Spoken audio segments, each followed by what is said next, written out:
I saw your notes there, necessary truth, so we can work on that. Give me a second here, gotta catch up.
Okay. Alright, necessary. Let me think. How am I going to check this out? Given what you just mentioned, whatever else. Can we do financial astro chart for the collective? Yes, I can reinterpret this for the financials. And we'll go for PayPal versus Super Chat. Okay, and you're saying my PayPal wouldn't let you type in. That's very strange. Okay. Let me just go check here what's going on here. I just want to check up something, okay, necessary? It shows... Okay, necessary. I have proof that over here on this end that everything is good. So I don't know if it's not showing for you or why not, but it doesn't matter because it shows over here. So first of all, hello, greetings.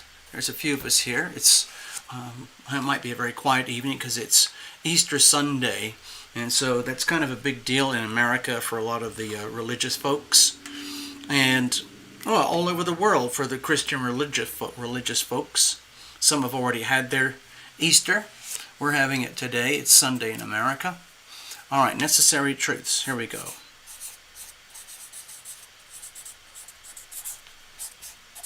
Thank you for your very generous donation, by the way. Something Financial Collective. I'm just going to write it like this. Financial Collective, Part 1. And time permits, of course, that we'll figure out the time, don't worry. Messages from Chris. Let's see. Voices from Chris. What a fellow.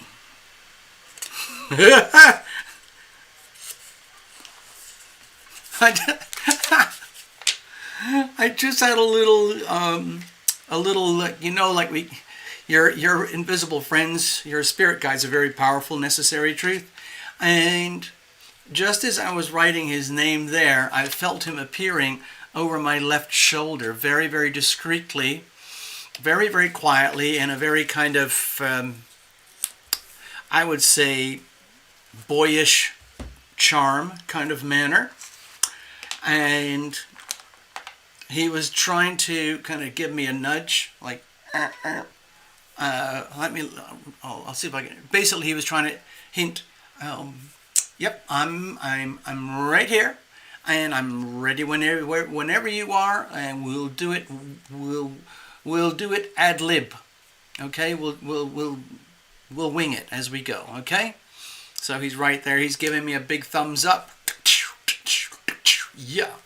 Okay. So we're good, necessary. Let's have a look. No note box there. That's weird. Okay, well, I'll have to check into that, okay, necessary, about, because I don't hardly ever visit my own PayPal page on my website, so I don't know why it's not showing up. Or let me just do another double check here. Give me a second. I want to do this just for thrills. Doopy-doo. Let's press that button here, see what happens. Okay, it looks like it's showing up here. Okay, so I'm pretending as though I'm a donor. But anyway, that looks okay from here. It might have just been a glitch, okay, necessary? Hello, JS. Good evening. It's early evening over here in Las Vegas. Actually, let me just check in with everybody first before I get onto the Astrodoodle.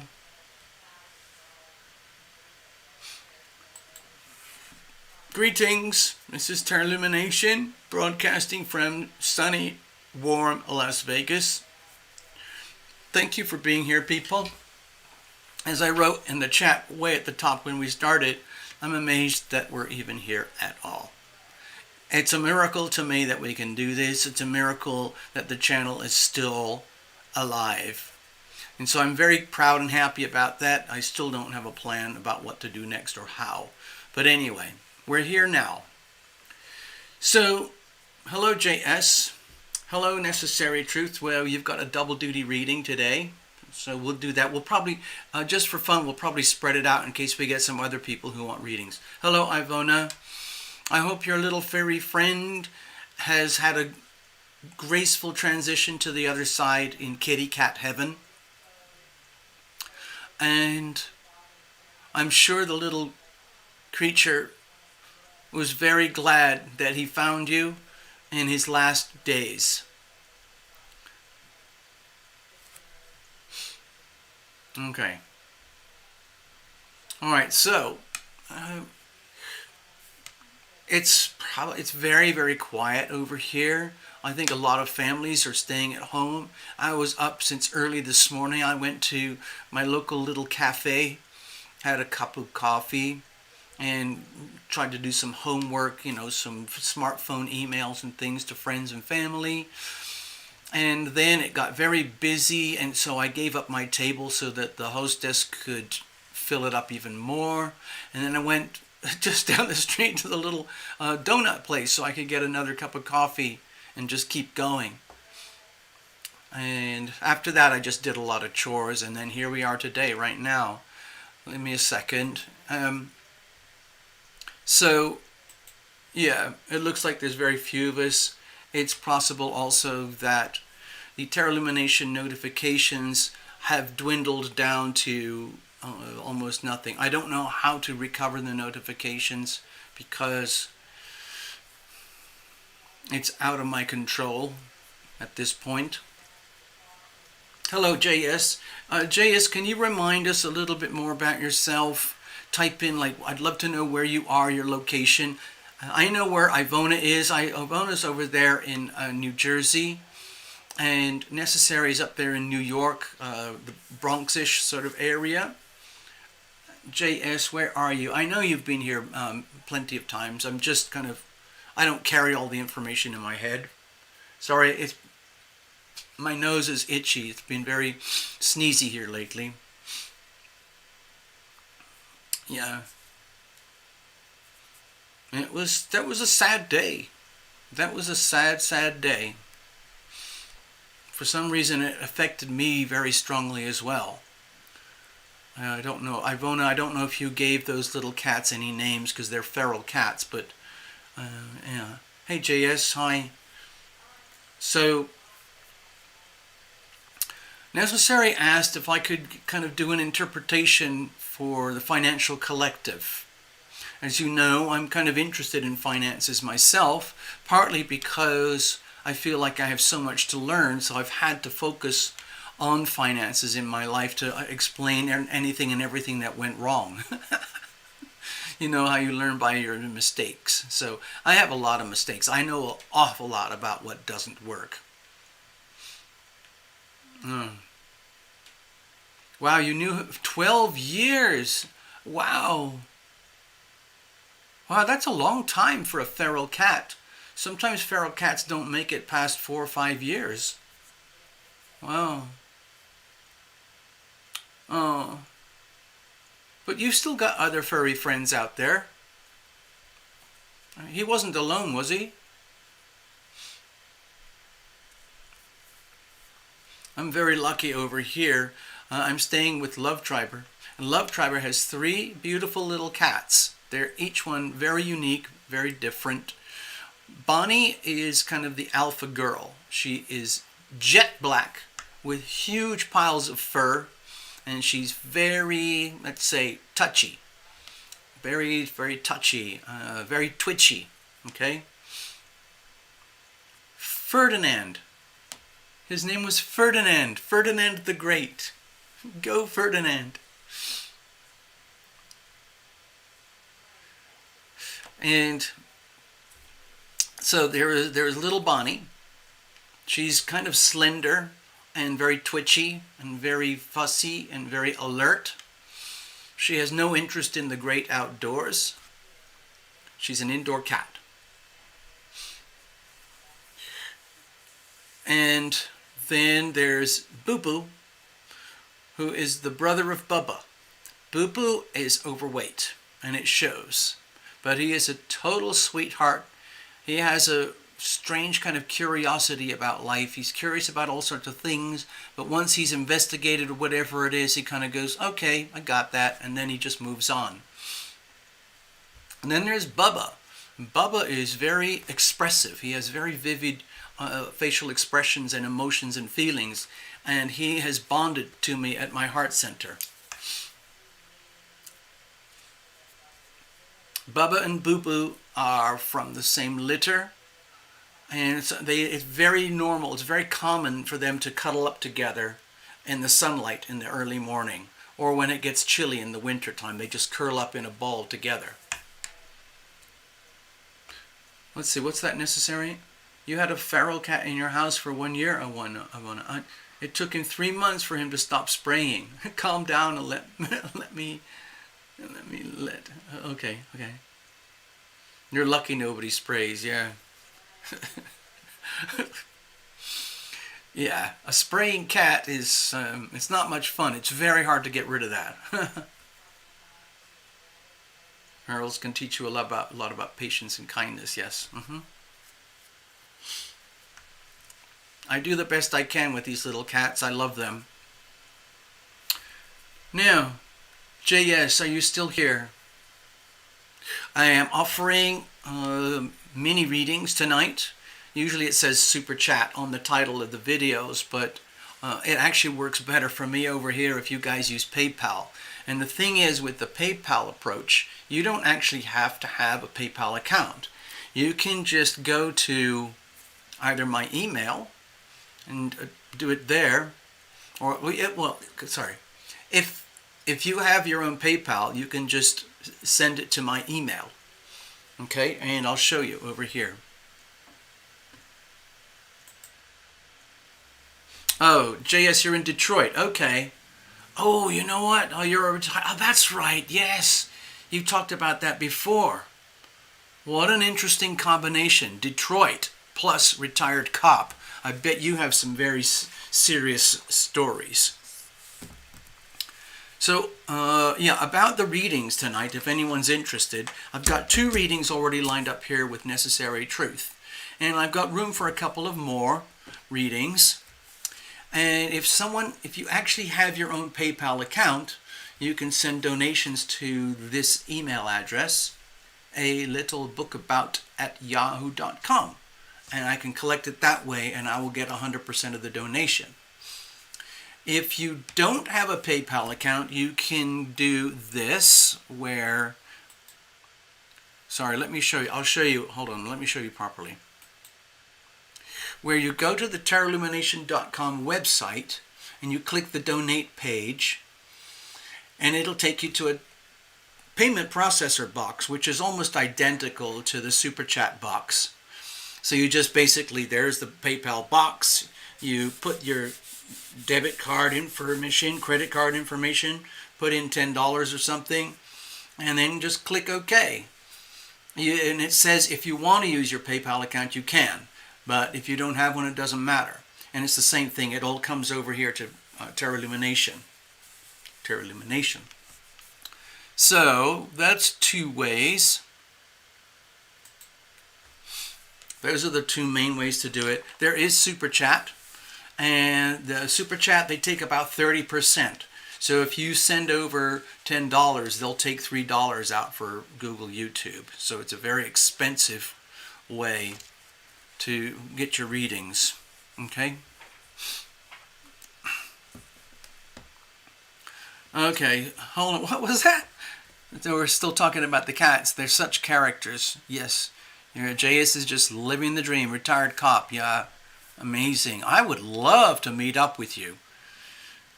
Chat directly. I've met a lot of people here on the channel because of this channel, which is great. Mostly, of course, by, private consultations and all of that. But one of the reasons I'm interested in Detroit is because there's a company there called Shinola Watches, which I think they're really cool. And Detroit has a very interesting profile about having been a very, very wealthy, successful, middle-class city in America. I think it was in the 50s and the 60s. And then it kind of imploded in the 80s and 90s when we went to the NAFTA agreement, North American Free Trade Agreement, and all the jobs disappeared and went to Canada and Mexico, and Detroit was destroyed at the stroke of a pen by a gentleman called Mr. Clinton.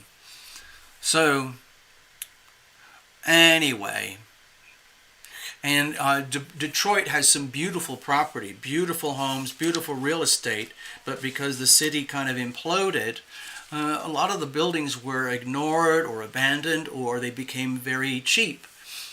And so there's this website that I've seen called, what's it called? Something like Cheap Houses Across America or something. And there's a bunch of them in Detroit, because Detroit has this collection of in certain neighborhoods. Some of it, of course, is very dilapidated, but some of the neighborhoods are basically really nice, but just empty. Okay? Yeah. Karen Clark over there in New Zealand. Whoa, hello, New Zealand. Karen Clark representing New Zealand here tonight. So it's already Monday, let's see. Monday noon, roughly. It's Monday noon, roughly, for you in New Zealand. Thank you for dropping in. I just want to check in with the cats again. They are such characters. Okay. They're So true. Necessary Truth is saying that the feral cats are they're a little bit like bobcats. It's true. My parents had about 3 or 4 little feral cats for years, and they kept producing more little children. And because they were feral, they didn't have really health care or anything like that. Every day my father would put out a little dish of warm milk or something, and that was it. And throughout summer and winter they would feed themselves, and they became very, very strong, very, very sturdy, but very compact. And of course they populated, just like cats do, quite a few cats per litter, and not all of them would make it, of course, but the ones that did survive tended to be very strong, okay? And they lived, for 7 to 10 years feral, which is pretty good. Hello, Laurent from France. Laurent. Like Yves Laurent. No, I'm sorry, I'm just gibbering, sorry. Iceman. Hello, can I be added? Yes, Iceman. So, what I do here, Iceman, is we do these donations for mini readings. I was talking about it just before you arrived here. You can do a donation by the Super Chat button, which is right next to where you type in. It's just like a $sign. It brings up a payment processor. But it actually generates better revenue if you go directly to PayPal, okay? Let's have a look over here. Like if you go to terralumination.com, there's a button you can press on the donate page, and it brings up the processor there. So you can do a donation that way. If you already have a PayPal account yourself, you can donate directly to Terra Illumination over here where it says alittlebookabout at yahoo.com. There you go. Yeah, let's see. What was...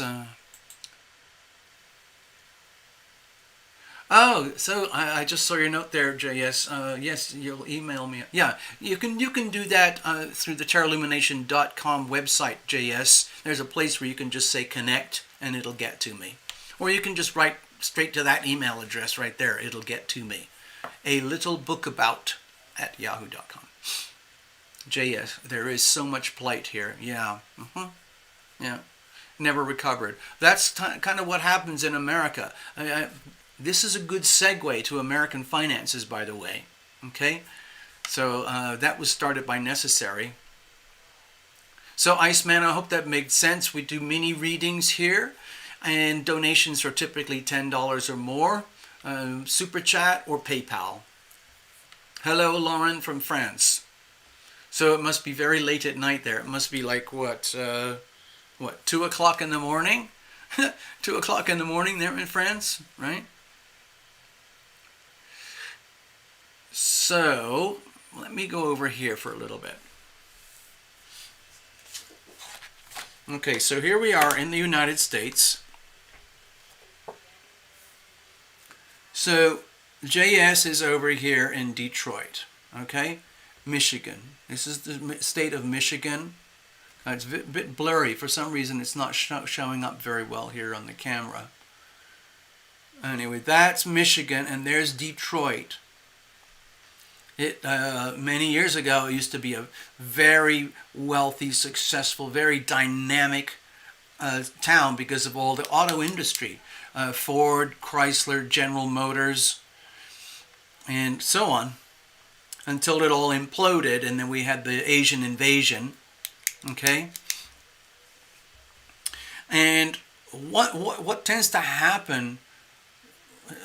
Detroit is kind of unique because there are other cities across the United States that had a boom-bust cycle, especially in the 1800s when there were things like gold rushes across Nevada and California and the western towns, and the towns would sprout up out of nowhere very, very quickly as soon as the word got out that there was gold or oil. But as soon as the gold or oil was gone, people would just disappear and the towns would be abandoned. And all over Route 66, from here to here, there are lots and lots of abandoned ghost towns all in this area here. And in a way, Detroit is a very, very big ghost town because, like JS said, they never really fully recovered. Detroit is still there, but they've lost a lot of their tax base. So it's very hard to run a city when you're not collecting taxes, when everybody's gone away. Greetings, Jeffrey. How are you doing? So in the United States, the boom-bust cycles are very, very big, very, very accentuated. They are cyclical, they are repetitive, and in my observation, they follow Pluto hard aspects with the planet Pluto. And I'll tell you why. Now, I can't prove it here on the show tonight, but there. Necessary truth. Yeah, well, necessary. Part of Detroit and Michigan has recovered. But there are huge chunks of Detroit that are literally like ghost towns. And that's scattered all over America. There's a lot of blight, urban blight, all over America, especially inner city urban blight. And it's very cyclical, very, very cyclical. It follows boom-bust cycles of the economy, because we live in a very vibrant economy here, even though there's a lot of pressure to change it into a command and control economy.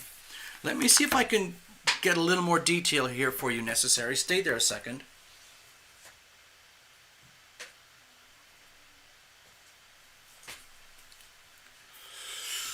I'm going to bring up a chart about the United States here. I'll put this one aside. Give me a second. Cheers, everyone, by the way. I'm having my little beverage.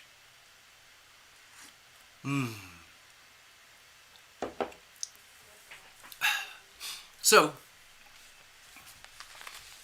JS, well, I could do that. I mean, honestly, JS, I am struggling so much just to stay alive at the moment that it's been very hard for me to focus the energy that is required to run a really healthy, happy YouTube channel.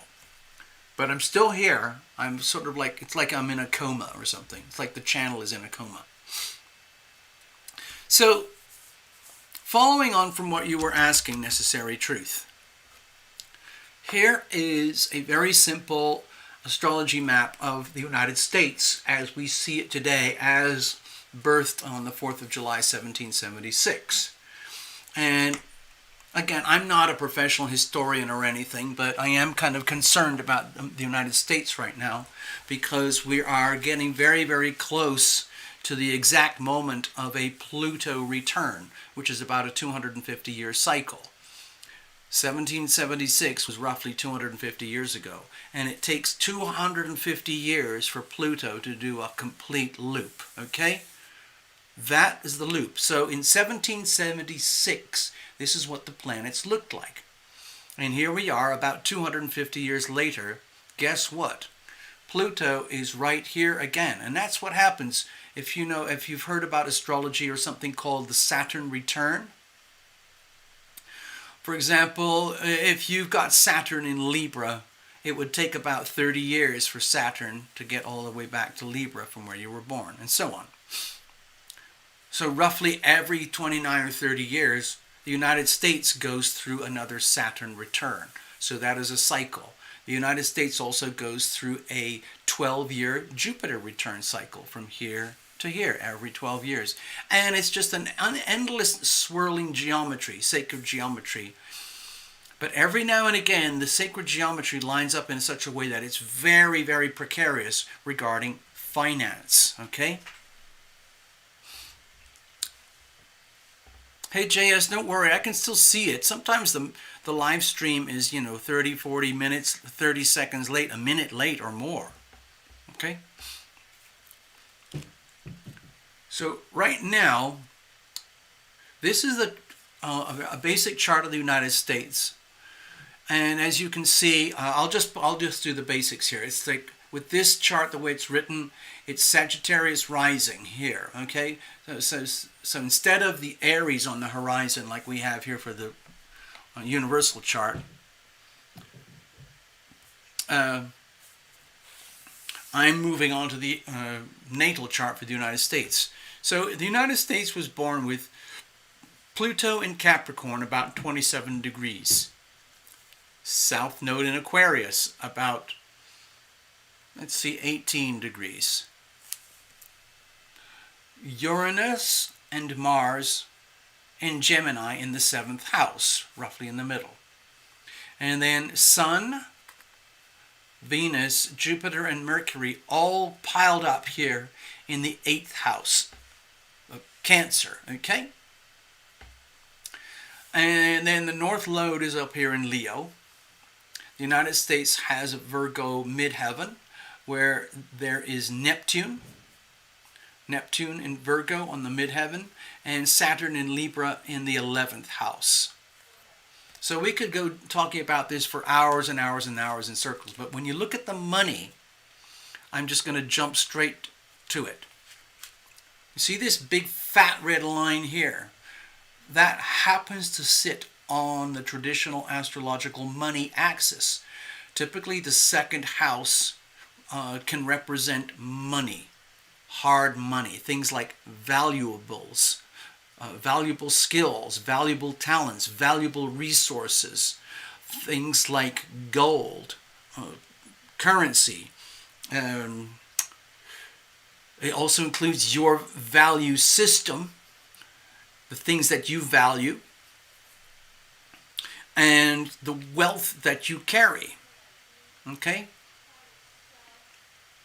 Now in the 8th house over here, which is opposite of the 2nd house, the 8th house in some aspects represents other people's money. So this is the wealth and money of America, and this is the wealth of, let's say, the financial relationships that America has with the rest of the world, the other people in the world. So it's a very, very powerful aspect of the chart. And it is highly conflicted, as you can see. It's a very powerful aspect.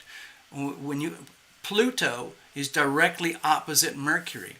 Mercury is in Cancer, retrograde for the United States. Mercury in Cancer is very much about finances regarding the home, the family. Everything is pivoted around the family. In the United States, they coined this word the nuclear family. Nuclear family. Basically, the whole of the United States economy is built around the format of the nuclear family. And we have very, very strong definitions in America regarding our Constitution. We have a lot of, well, it's heavily eroded, but in our Constitution we have a lot of rights and protections for the individual, the son, the individual. Every individual being in the United States has rights. Not every country has that. You have the right to be happy, Venus in Cancer, especially being happy by having a nice home. Venus in Cancer has a nice home. And Jupiter in Cancer means having a nice big home with everything nice in it. And Mercury in Cancer means making sure that the business of running your home is good too. And how people identify with their home, the sun. So you put all that together, 4 planets. These are visible planets. Sun, Jupiter, Venus, and Mercury, all piled up in the 8th house of other people's money. So my interpretation is that the soul of America, which is very much about corporate power and control and maximizing the wealth of the land, the resources, the water, the minerals, the oil, the gas, the timber, all of that, under a corporate umbrella. Pluto in Capricorn represents the very, very powerful structures of Capricorn and Pluto. Pluto in Capricorn is really kind of happy there because it's able to consolidate its power and express its power in a very materialistic, measurable way, especially in the United States when it comes to corporate America, which is all about consolidating and controlling and managing the resources for the benefit of the managers. Okay, that means the plutocracy. That means the bigwigs in Washington and in Wall Street with the banks and everything. So especially today, here we are today, I wrote my book about this stuff, but America really sets the standard across the world for corporate structure, corporate business modeling, where all the power lies in the corporations, in the banks, and the political leadership. And the individual is integrated into it. The way I look at it is that the corporations exploit the individuals. And unless you maintain a very strong sense of identity, your individuality will be sucked up and, absorbed by the corporate structure, which is very much how I see what's happening in the United States. The United States is like the most modern, advanced living example of corporate infrastructure and management and control. Essentially, in the United States, we live in a plutocracy. There is so much money and power vested in the corporations that they essentially own the banks in Washington. The banks are basically part of the corporations, and the corporations are part of the banks. And they work very, very closely together, mostly to what I say, exploit we the people. Okay? These big corporations can't function without the people. These people can't function without the big corporations. We're all tied in it together, for better or worse. But there's a tremendous power imbalance here. When you have Sun opposite Pluto, it's a tremendous battle of will. It's like a battle of willpower. It's the battle between the self, the solar self, that what makes you happy, versus the energy of raw power, which can be completely devoid of soul and love and energy. So they need each other. And that's one of the hallmarks of the United States, is that we have corporations basically rule the United States in collusion with Washington, in collusion with the banks. And we, the people, are farmed by the plutocracy over here. Hello, Incognito.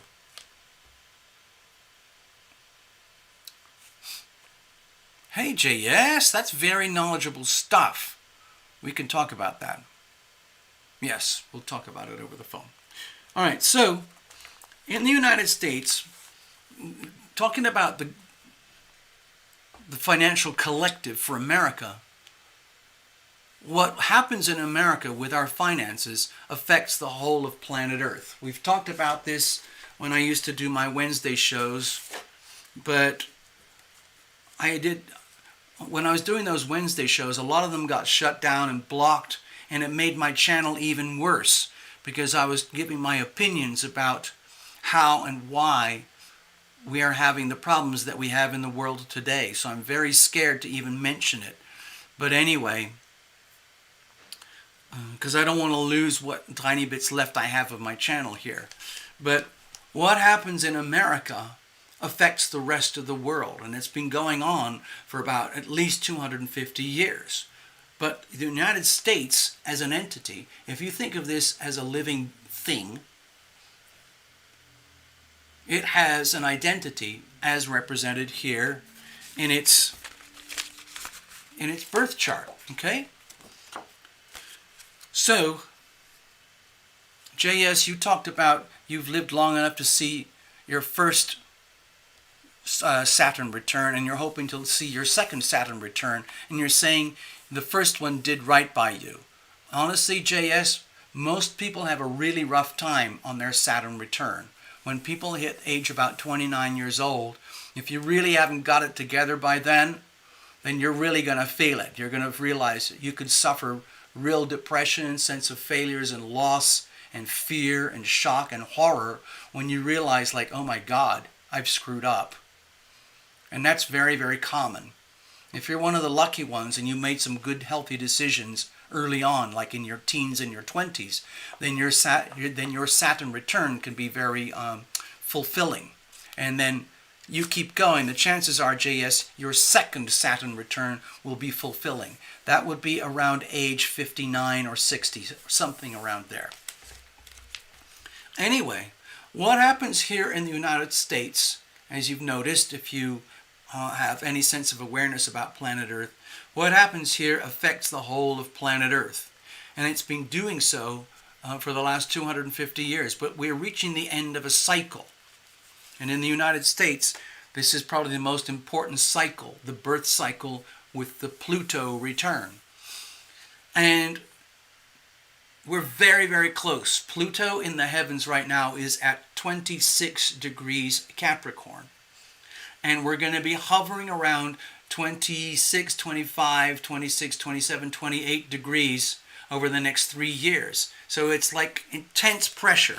It's the same kind of pressure that it's, how can I describe it? Let me go here. When I was a kid, I grew up in some very abusive environments. My mom and dad loved me, but there was a lot of chaos in the home. I love my mom and dad too, but when I went to school, things were pretty ugly. For some reason, I was heavily targeted. So it would not be uncommon for a teacher to grab me on the shoulder and try and suppress me, bury me, to try and make a point or something, because I had a very strong sense of identity and I wasn't scared to show it. I just liked to be happy. I liked to be myself. And I was I realize now looking back, I was highly resistant to any form of authority or authority figure or institution that was not respectful of the individual. And all they cared about was their own, what works for them, what can they get out of you. And so I had a very conflicted youth, and I had a very, very rough and bumpy Saturn return. So, stretch that out to the Pluto return. Let's say you've made some bad decisions over the last 250 years, and you're just being you. And then you reach that point of the Pluto return. Just imagine, however bad things were at your Saturn return, it's like 100 times worse at the Pluto return, because you're dealing with far bigger energy fields of power. So what I see happening here, this is for the collective, okay, necessary truths. You asked for something about the collective. What is happening is that the United States is going through its first Pluto return. And it's turning out to be very painful, very, very bumpy for we the people. However, there is a very tiny number of aristocracy, corporate aristocracy, banking aristocracy, political aristocracy. You could call it the plutocracy. You could call it the oligarchy. Anyway, it's the people at the very, very top with all the power, all the money, and all the control. They're having an orgy because the Pluto return is working beautifully for them, but it's happening at the expense of we the people, the common person, upon whom this great nation was built.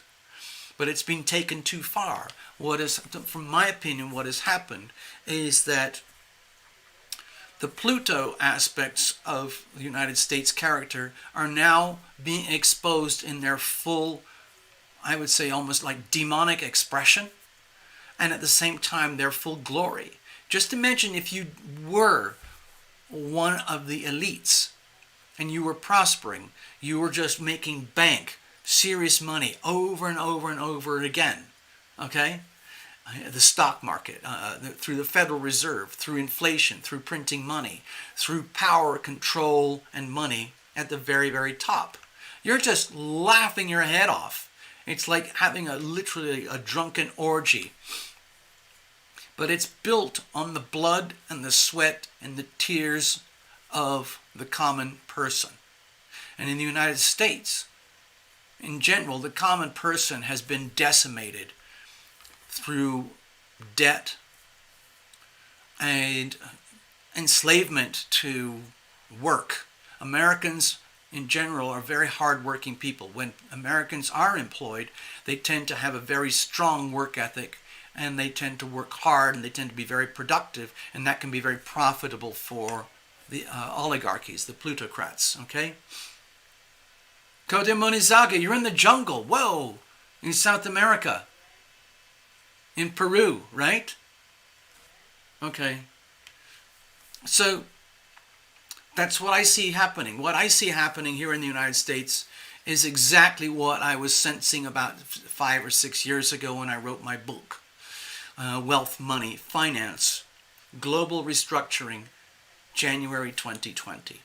January 2020 was when the bomb dropped. That's when we had the massive Jupiter, Saturn, Pluto conjunction. And I saw that as a hallmark, as a calendar moment when the United States would experience a massive bomb. And that's what happened. There would be financial catastrophe. And that's what happened. And it was, the bomb was actually a bioweapon, the beer flu thingy, you know, that C word, bug. And it landed in January 2020. It's a man-made bioweapon, and the shock waves hit planet Earth around March 3rd, 2020. Ever since March 3rd, 2020, we have witnessed the implosion of the United States economy for everybody except the elites.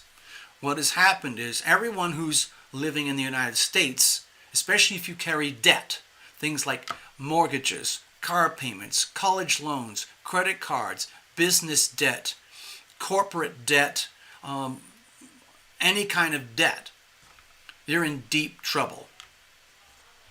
Staggering amounts of unemployment. It's like literally like a nuclear bomb. The bioweapon bomb caused a lot more damage than they could ever have done with a nuclear bomb. A nuclear bomb would be very obvious, but the thing is that my personal opinion is you wanted notes about the financial implications. The way I see it, the United States is the last bastion of freedom and liberty for the individuals on planet Earth. Pretty much every other nation and culture has been heavily compromised by a political agenda that tends to squash, repress, and crush the individual, either for the sake of peace and so-called peace and stability and control, and at the expense of your liberties. America is an extremely volatile environment. When you have Sun opposite Pluto, it can indicate a lot of problems in relationships. Relationships with itself. America has a lot of problems in relationship to itself and with other people. We have been very, very beneficial to millions of people across the world. But there are also millions of people across the world who despise America and Americans for the way we have abused our power. It's understandable. Power is power. So what are you going to do with it? Energy flows where attention goes. So if the American elites decide, we need more wealth, we need more control, we need to start another war because that's really good for business, that's what we're going to do. That's an extreme abuse of power. We don't have to do that, but the elites and the leaders like to do it, especially the banking system, because it works. War is the best thing you can have for business. Well, if you're in the world of finance. Okay?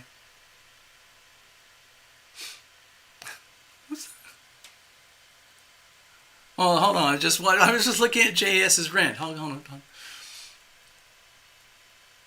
JS, I'm worried about competence.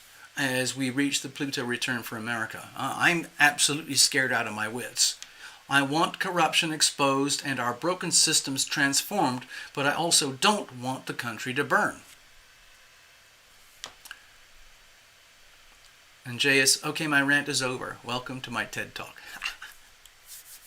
Thank you for voicing your opinions there, JS. I feel like we're like this, okay? Hi, Path. Hello, Love Triber. Thanks for dropping in. Necessary Truth asked if I could give a little mini reading for the collective. She put some money in the pot, and I accepted.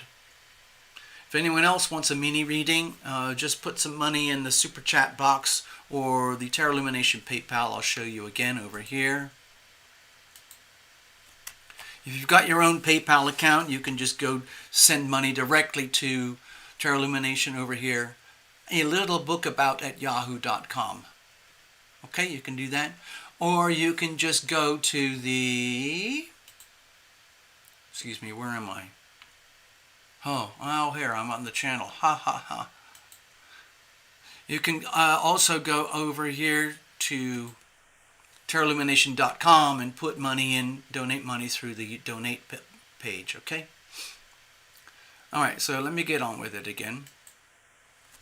So, regarding the collective, financially speaking, on a global scale, the whole of planet Earth, all the global population is basically kind of in the balance right now as the United States goes through its Pluto return.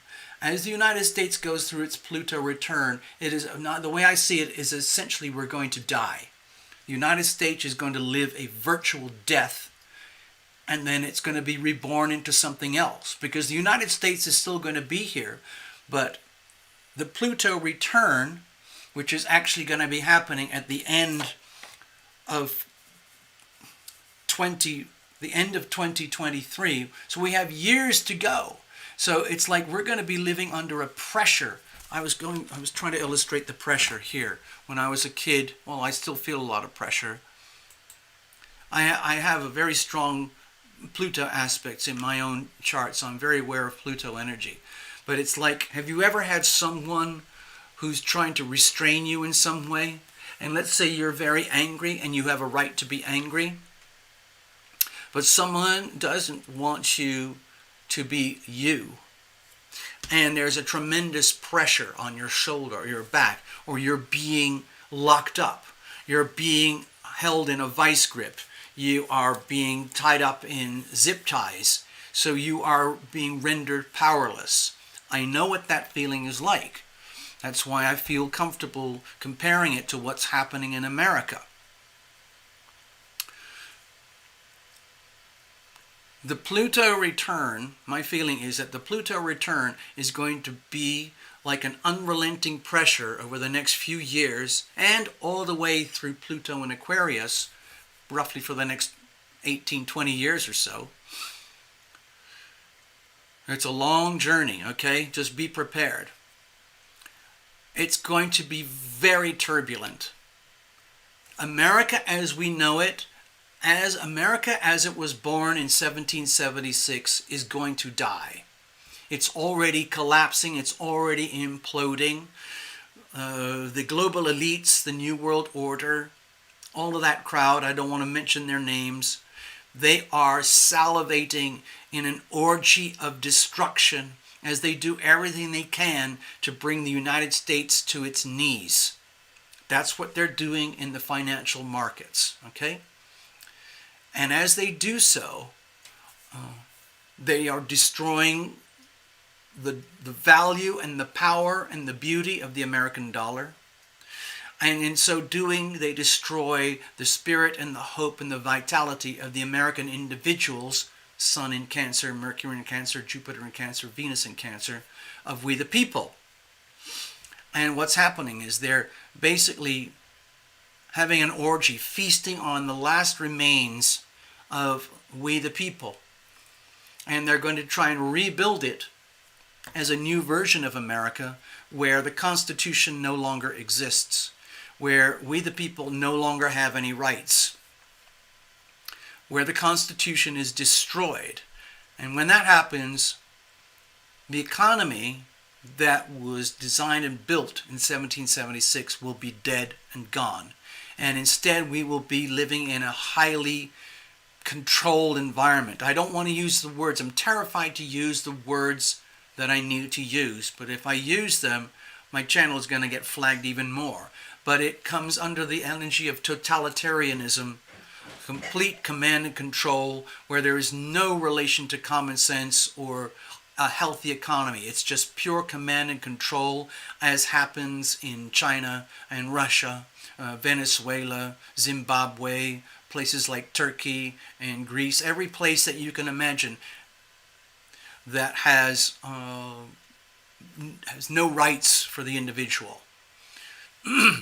So my feeling is that there's a certain degree of the polarity, Sun in Cancer, Pluto in Capricorn. It's not the end of the show. We're coming to a point of critical mass where the United States is going to meet itself. Americans are going to meet Americans. Americans are going to witness in front of their faces the destruction, the implosion, the collapse of America that they've enjoyed because of all the bad decisions that happened in the last 250 years that culminated into the implosion that we are going to witness when we get towards the end of 2023. Mark your calendars. And it's going to be chaotic and bumpy, and the closer and closer that we get to that moment in the astrology where Pluto hits 27 degrees Capricorn to the exact minute. Okay? So I've already been preparing because, to be honest, I'm at the very, very, very bottom of the American financial structures, even though I feel part of me is very, very wealthy and very privileged. In terms of statistics, I'm at the very, very, very bottom end. Okay?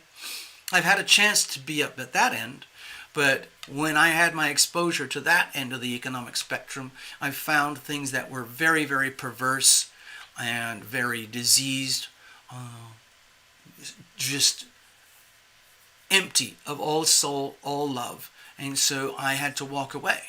And that essentially I condemned myself to being at this level of the economy because I was not prepared to, I guess you could say, sell out in order to be one of the elites. I paid the price.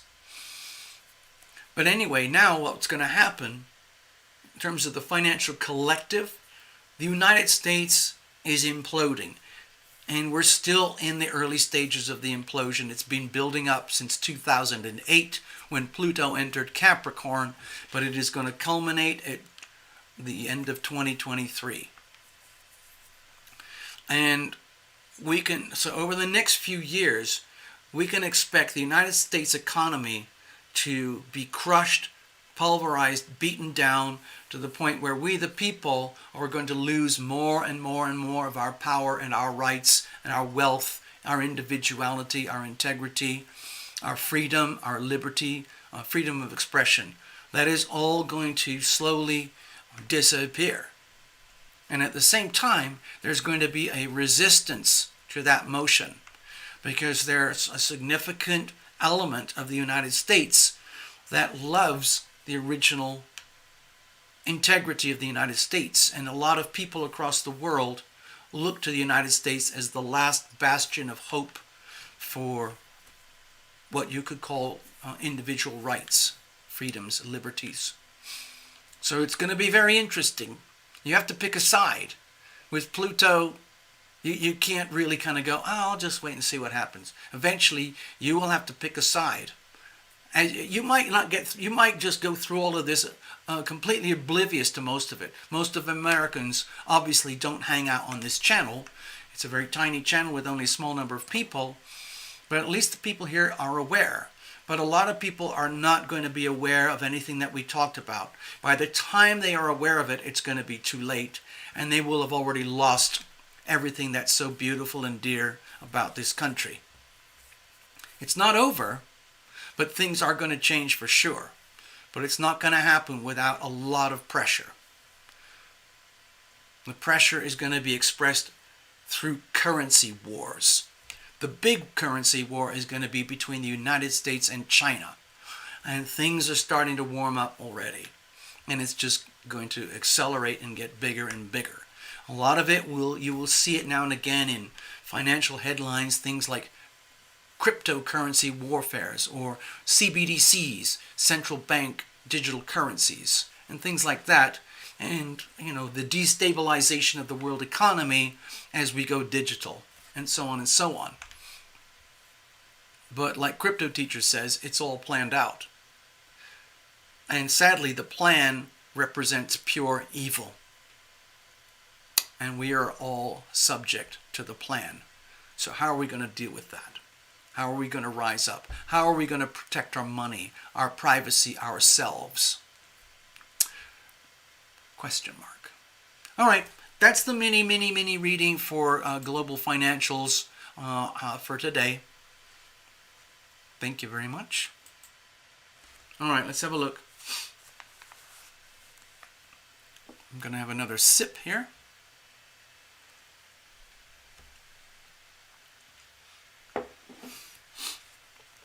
So I'm just going to put this aside for now. Thank you, Necessary Truth, for asking. I know if Jeffrey's still here, Jeffrey is a very astute businessman, and I think he understands everything that we talked about. What I was talking about is how America and what's happening in America is going to affect the rest of the world. The big war is going to happen between China and America. It's going to be a currency war. And the reason it's happening is because China realizes that it wants to go to war because it cannot grow and come into power without destroying the United States. It cannot destroy the United States with nuclear warfare or a hot war, because the reason why China wants the war is because China wants everything that we have. They want all of our intellectual property. They want all of our resources, especially things like timber, wheat, soy, corn, fruits and vegetables, oil and gas, minerals, rare earth minerals. Did I say timber? All of that.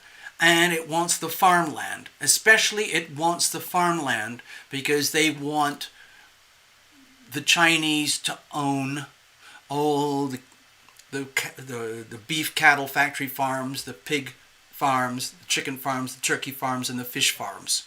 Because China needs to feed itself. Because it's getting very hard for China to feed itself because they have 5 times the population that we have on roughly the same size piece of land. And their land has been heavily degraded environmentally. And so with the Belt and Road Initiative, China is now looking all over the world to obtain resources. And it's doing it through the Belt and Road Initiative, which is essentially what they call the debt trap. So be very, very, very careful. America is extremely vulnerable. Anyway. So, let's move on. Here's sweet America. I remember I had my little plastic maps when I was a kid. I used to love, like a jigsaw puzzle, taking my maps and putting them together again and taking them apart. Here we are today with the Astrodoodle for today. As you can see, I started with a nice bunch of sweet green aspects here. These are sextiles. This is a trine, a sextile, and a sextile. Very harmonious, especially when they're linked together like this. Do you remember that kite we had a few days ago when the moon was over here in Libra, opposite Aries? That was sweet. Now, we have this. It's been with us for a long time, especially since December and January last year, especially January the 6th, where we had a massive implosion where the evidence of fraud on a mass scale was displayed to the world at large. on January 6th. This is the energy of fraud, deception, betrayal, lies, criminal behavior on a mass scale, fake news, fake information, like a global disease. And it's very badly affected here in the United States. This is another very challenging one over here. Saturn in Aquarius, very hard squared to Taurus, to Uranus in Taurus. Uranus in Taurus is all about massive upheavals in the global financial system. Saturn in Aquarius is all about rebellion against anything that impedes the freedom of humanity. Humanity will be tested. Please note that Saturn in Aquarius is sitting on the Aquarius south node of the United States as we speak. So this just adds to the pressure on the United States. The United States is in very, very deep trouble. Okay. So, let's have a look. So far we have one reading. That's it. So, we just had this one here for Necessary Truth for the Collective. And now we're going to do a reading for Necessary Truth about her spirit guide, Chris. Jolly fellow.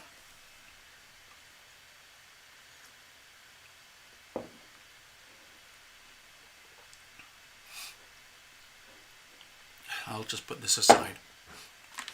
Okay, let's have a look over here. Hold on, I want to make some room. I'm going to put this apart away. Give me a second.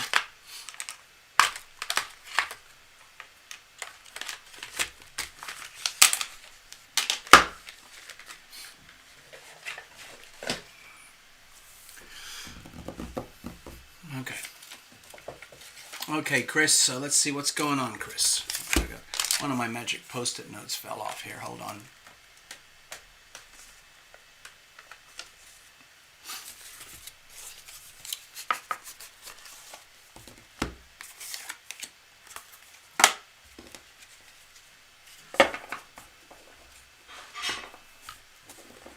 Okay, I'm going to just shuffle it up a little bit.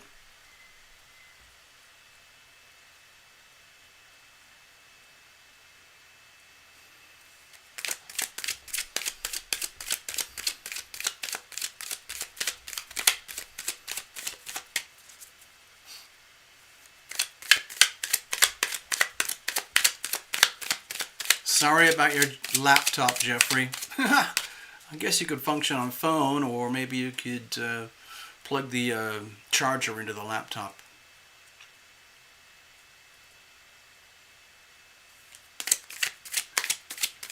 Yes, JS, I saw that 2020 has you shook. It's been a shocker for the whole of planet Earth. The bomb dropped, the bioweapon dropped in January 2020. The first shock wave hit on March 3rd, 2020. And we are dealing with the shock waves and the reverberations that are going to endure for years to come. It was a massive bomb, and it was man-made. It was totally deliberate to essentially destroy the willpower of we the people, so that we can be diminished, disempowered, hog-tied, zip-tied, so that the elites can take complete command and control over we the people on a massive scale. It isn't just Russia, China, Venezuela, Cuba anymore. It's the whole of planet Earth, okay? So if you wake up in the night with a cold sweat and you don't know what it's about, and you just feel a deep, profound sense of fear, you can blame it on the planets. Hello, Maria. Yo. All right, let's see whatever Chris has got to talk about here.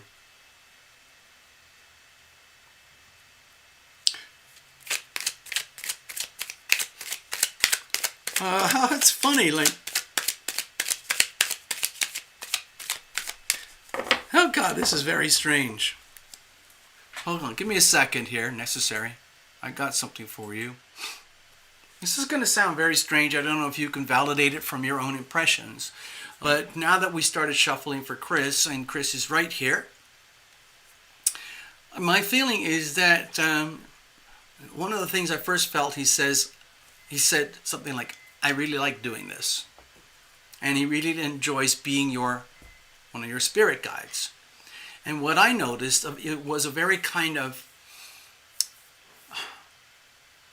what's the word? Spangled. It's the only word I can think of.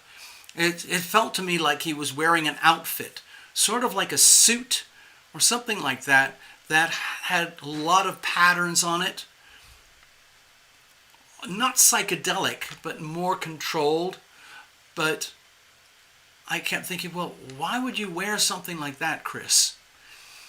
And his response was like, well, I like people to take notice of when I'm here and what I have to say and what I have to do. And that would be in particular for you, Necessary Truth. And he likes to radiate joy and happiness and encouragement, and it's part of his nature.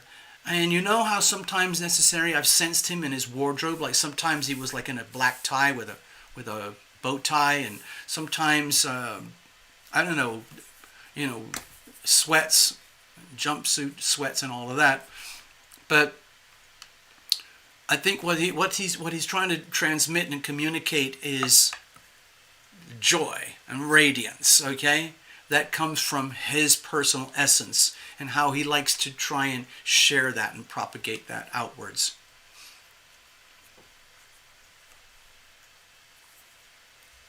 You remember the other day, I think it was a few days ago, I think it was Wednesday, we did a little show, a few mini readings, and I was sensing all the floral energies.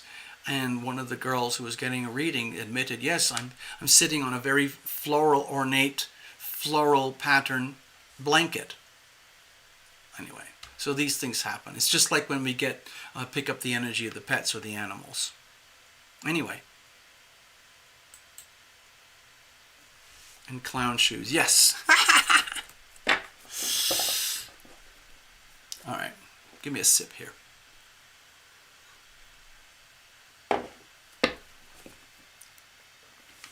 Oh, Necessary. Just as I was having my sip here, Chris said something like, wow, this is so cool that I am being recognized, that you people can see me, that you can understand me. It makes him feel like he really belongs, like this is like validation that he really is a spirit guide, and that it's like, he's out there in the world of infinity, but he's also right here. He's right here right now. His energy is right here right now. And he was kind of nudging me like, this is so exciting for a spirit guide to be personally, individually recognized by three-dimensional human beings. Okay? All right, let's have a look. So, Chris, well, let's be serious now. What kind of messages do you have for Necessary Truth today? Let's have a look.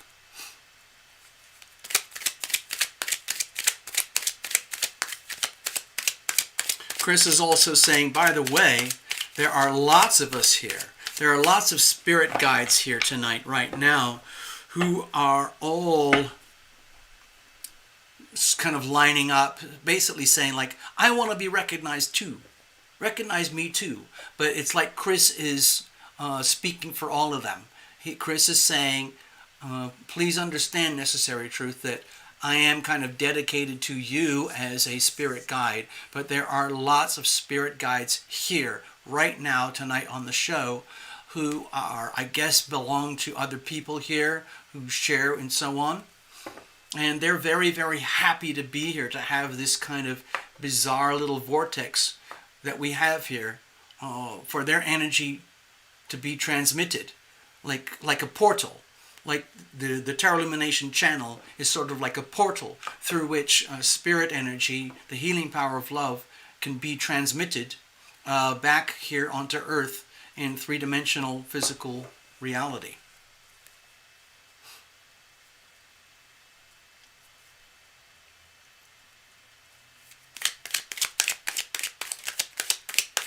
All right, let's have a look.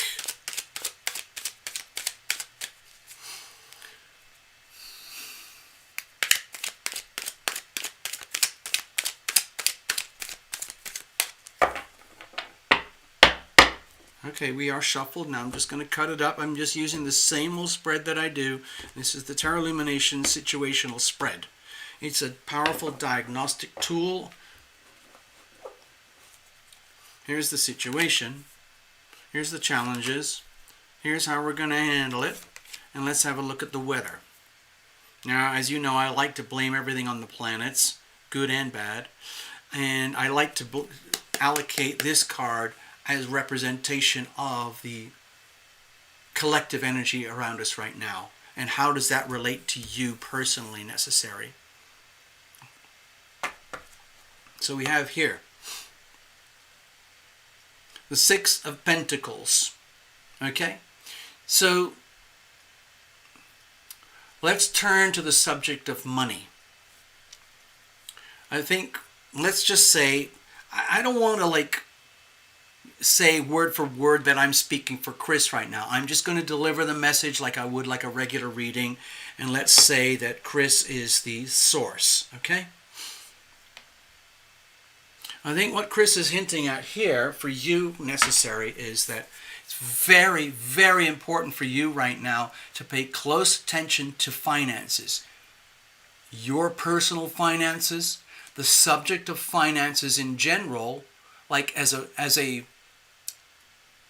phenomenon, and anything and everything that you don't know about money. It's very important that you start to learn and study about things, advancements in money, details of money, the characteristics of money, and how it pertains to you personally, okay, necessary truth?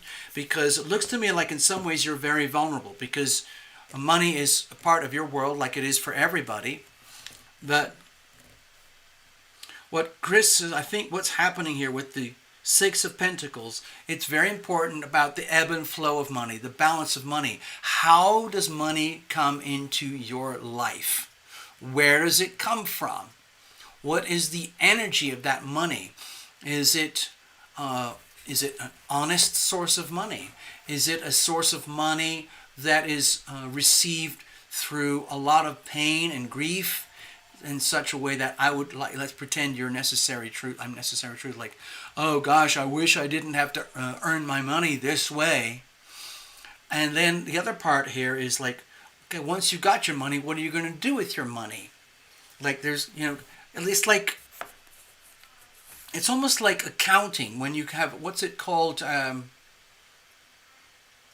Like when you do your books or you do your finances, you do your taxes, when you're running your life as a business, one of the fundamentals you look at is cash in, cash out. Where is your wealth coming from and where is it going? And it's a very, very delicate balance for you, necessary truth. In other words, I think the message here is that you cannot afford to screw up. It's very important that you have a really, even though however advanced you might be in the world of finances, I'm going to put this aside. What Chris is saying is that it's almost the more that you know about finances, necessary, the more you need to know. Because the global finances are changing in front of our eyes as we speak. And you can't afford to be left behind. There's whole new ways in which global finance is being expressed. Because the world of money is essentially about the exchange of value. In other words, in America, we use dollars. Like if you think of paper dollars, these are tokens that represent value. You want to buy a bottle of soda from the 7-Eleven, you take typically 2 of these paper tokens for $2 and you hand it to someone else over there. You get your bottle of soda, they get the paper tokens. And the tokens are fungible. These tokens can be used for anything. That person can take their token and put it in a bank. Or they can buy a cup of coffee with that token. Or it can go into the piggy bank for the convenience store, whatever happens.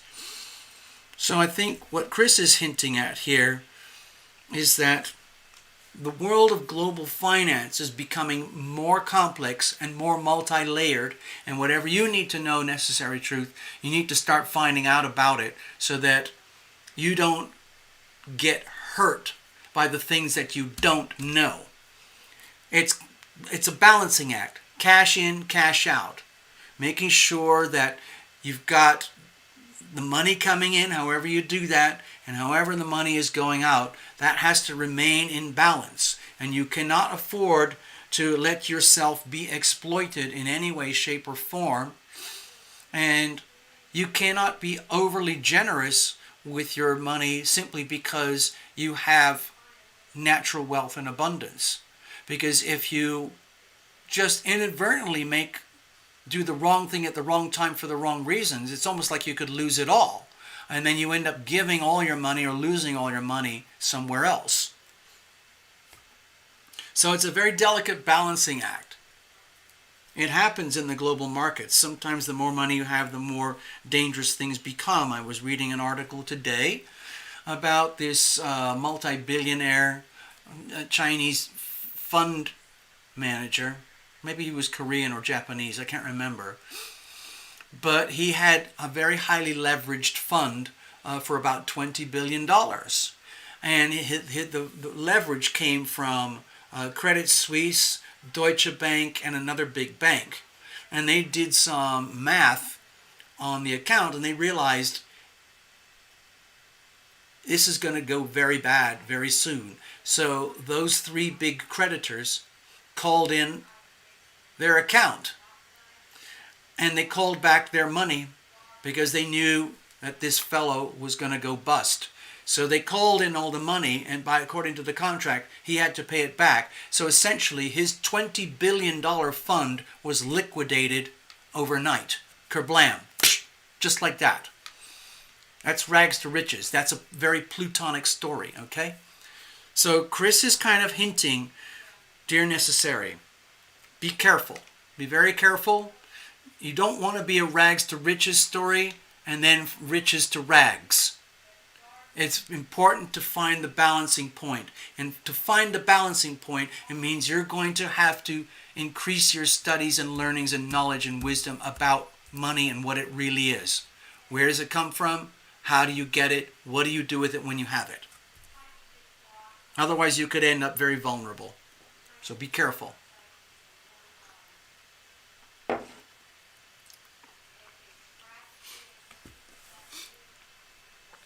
Actually, I will refer to this chart. You see this aspect here? Neptune in Pisces at about 18 degrees, hard squared with Mars in Gemini at about 18 degrees, conjunct the North Node in Gemini. Mercury rules Gemini. Mercury rules the the North Node here. And Mercury is all about commerce, day-to-day commerce, the exchange of money. So is it fake money or real money? And if you watch or know anything about what's happening in global finances right now, there is a massive, spectacular global fraud being perpetrated across planet Earth right now by the elites. They're doing it because they can, because that's how they enrich themselves, is through fraudulent financial dealings at your expense. You cannot afford that to happen to you. So in other words, necessary, it's very important that you examine your finances and discover where things are fragile and where you might be either fooling yourself or where you might be vulnerable to being fooled, because you can't allow that to happen. It would be so easy to suffer big losses otherwise. Okay? Chris says, it's my pleasure. It is my pleasure. All right, what's the situation? Okay, so you've got the Ten of Wands here. I think this is another warning sign. To me, it feels like, just imagine, necessary, you're driving your car. If you think of your body as a car, as the physical vehicle of your life, and we're at a point where you're driving along, you're living your life, but the red engine light is flashing. Beep, beep, beep, beep, beep. At some point, you're going to have to take your foot off of the throttle, and you're going to have to pull off to the side of the road, and you're going to have to do a diagnostics on your life and to figure out where, why, when, and how, and who with there is so much pressure in my life that it's becoming unbearable anymore, to the point where the red engine light is flashing in my life. Okay? It's a warning. This is a warning. Okay? Now, what are the challenges themselves? Happiness itself. Okay? So when I see the Ten of Cups here, to me it feels a little bit tragic. A tragic, deep, heartfelt pain that there's a part of you, dear necessary truth, which is terrified that you might never enjoy the classic fairy tale version of a happily family ever after. Whatever that constitutes. Marriage, kids, babies, home, a legacy, just being happy in the home, having a warm hearth home. It's very important, necessary, because you're naturally very optimistic. It would be very natural for you to suppress anything that, let's say, impedes your natural optimism. But what this card is saying, it's like a compliment to the Ten of Wands here. We're kind of at a breaking point, the way I see it, where you have to acknowledge the truth, a necessary truth, that there is some part of you, it's probably very, very deeply buried, where if you're really honest with yourself, there's a part of you which is really scared that you're never going to have the idealized, beautiful kind of fairy tale happiness that you feel you deserve, that humans deserve, that everyone deserves. And you truly deserve this, because you're a natural born spirit guide, okay? Yourself here on planet Earth. And sometimes that requires great sacrifice. So, like with the Ten of Cups here, to me it feels like it's important right now to admit to yourself that there's a fear, a deep fear of the loss of something so dear that everybody wants, like the little kid. Just imagine you're a little kid and how you want a beautiful life, home feeling, you know. It's like that cozy moment. At least, I mean, I was very lucky as a kid. At some points in my life, I was very lucky when I realized there were certain little chapters in my life history where I was literally in a state of idyllic bliss. I had a mom and a dad and a brother and a sister. And I was a very, very happy little kid for certain fragments of my life when I was a child. And I know what that's like. And I also I know what it's like to be deprived of that happiness. Not to lose it or to give it away, but to be deprived. To be deprived means that somebody or something or society or politics or whatever stole it from you. So to me it feels like it's important to acknowledge that you are carrying that fear inside of you. And if you pretend it's not there, what happens? And it means you continue to be vulnerable to the loss of this. And you're being given a message that the red engine light is flashing, where you literally could have severe losses in this area of life. So it's important to, I would say either, I don't know, maybe slow down or, I don't know, share the pain, confide the pain with people that you love, people who love you, and talk about it in a very impersonal way. Like a lot of people, like for myself, for example, I don't like to share a lot of my deepest, most personal pains, because some of them are very shameful, very embarrassing, and I'm not proud of them. But in this situation necessary, to me it feels like it would really help if you had the, let's say, found someone to share this very personal, private stuff with. I would love to do the personal reading feeling for you, but to me it feels like this would be someone who is not me personally, and to me it feels like Chris would like you to reach out, and I'm going to suggest something, okay, Necessary? I'm going to suggest that you might have a 3-way phone conversation with Path Traveler and Love Triber, because they work extremely well as a team, and you guys know each other to some degree, okay? I hope that makes sense to you. This is something, I'm a guy, and there's only so much that I can understand and do, but I think what we're talking about here needs to be discussed woman to woman, okay? How are we going to deal with this situation? Okay, you're going to deal with it systematically, one step at a time, especially if it concerns money. I'm going to let you know, dear Necessary Truth, that I've met a lot of people through this channel, and I keep pretty close with Path Traveler and Love Triber, and we've actually turned into like a self-support, mutually supportive team, including the subject of money, and we've made it our business to learn as much as we can about money between ourselves. And what this reading is kind of telling me is it's almost like Chris is pushing you, like, dear Necessary, it might be fun if you kind of made friends with Love Triber and Path in a more direct way than what is happening right now. Like, get on the phone together, okay? And talk about these things, especially when it comes to money. It's not about you becoming super rich or anything like that. It's understanding about what money really means to you, what it is in your life, where it comes from, where does it go. Because in the United States, you have to have money. It is like blood. It's like water. It's like air. It's like food. You have to have it. If you don't have it, you end up sleeping on the street, dying of thirst and starvation.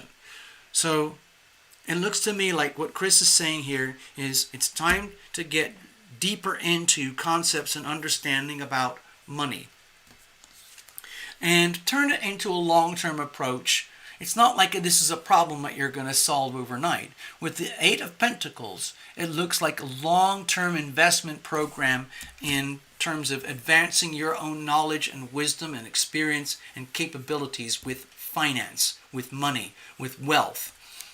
How to bring in more money, how to earn money ethically, responsibly, morally, and enjoyably. Okay? And it requires a learning curve. Otherwise, you end up in a ditch. It's just like being in a car, and you've had a nice ride up in life up to a point, but you end up in a roadside ditch because there's something wrong which you never understood. A lot of times when the red engine light goes on, for a lot of people, they don't really know why. So you have to stop and you have to look at why. And this is the why, and we have to look at why this is so troubled. And it's because of money, of what's not working in money and what needs to work. Okay, so I'm going to leave it at that. Hold on a second, Necessary. Chris is just saying, and don't worry, okay? Chris is saying, and don't worry, Necessary. Chris, I will be here with you the whole way. Don't worry about it, okay? But this message needs to be clearly understood. Chris is going to be with you, so that's fine. But sometimes it might, you might encounter a shedding of tears as you go through this process here. But it's okay. Chris is with you, as well as all your other spirit guides. Okay, Necessary? So I hope that makes sense for you. I'm going to leave it at that. That's your mini reading. Thank you very much, Necessary. All right, if anyone else needs a reading, this is your moment. This is your time to put something in the super chat or the PayPal. Just let me know. I'll be here for a few minutes.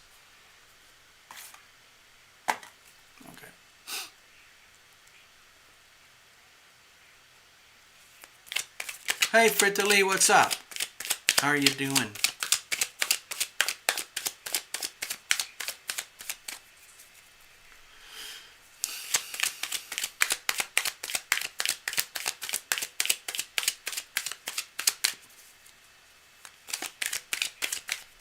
Okay, cards are shuffled. I'm just going to put these aside for a moment. I'm going to hang out just in case anyone else wants a reading. It's Easter Sunday here, so it's very, very quiet. Let me just check what's going on. Hold on. Yeah, there's only a few people here. It's okay. No worries. Alright, so... Hold on. Half and half today. Okay.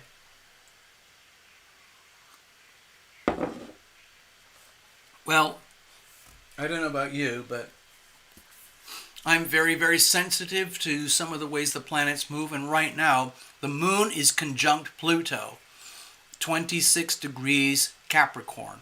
So for myself personally, this is a very intense placement. And I'm feeling it at a very deep, profound level.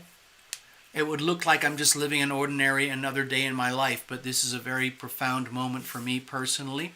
I'm taking it very personally because I'm seeing something similar in my own life in terms of the reading that Chris just gave to Necessary Truth.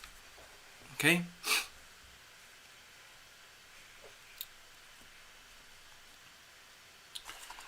Oh, let's have a look over here. I want to just do something. Hold on, stay there. Alright. Alright, let's have a look over here. Alright, so there you go, Necessary. There's your mini reading. Actually, it was quite an extensive reading. I kind of went over above and beyond. I did the collective one for finance, and then I did the one for Chris, okay? Fritalee, what are you talking about? Okay, I get that part, waiting on stimulus and refunds. What's that? Packing things up. What do you mean packing things up? Are you moving? Alright, I'm just going to check back through the chat a second. I got to just give me a second here. Alright, okay, so everything, yeah, whatever happened, it all went through PayPal. Thank you very much. Okay. Alright, there we are. Let me just check in with you over here.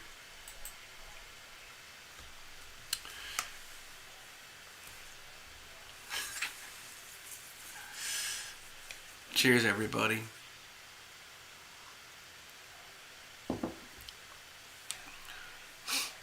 So, if anyone else has any questions, little tiny ones, I can answer them on the chat on the screen.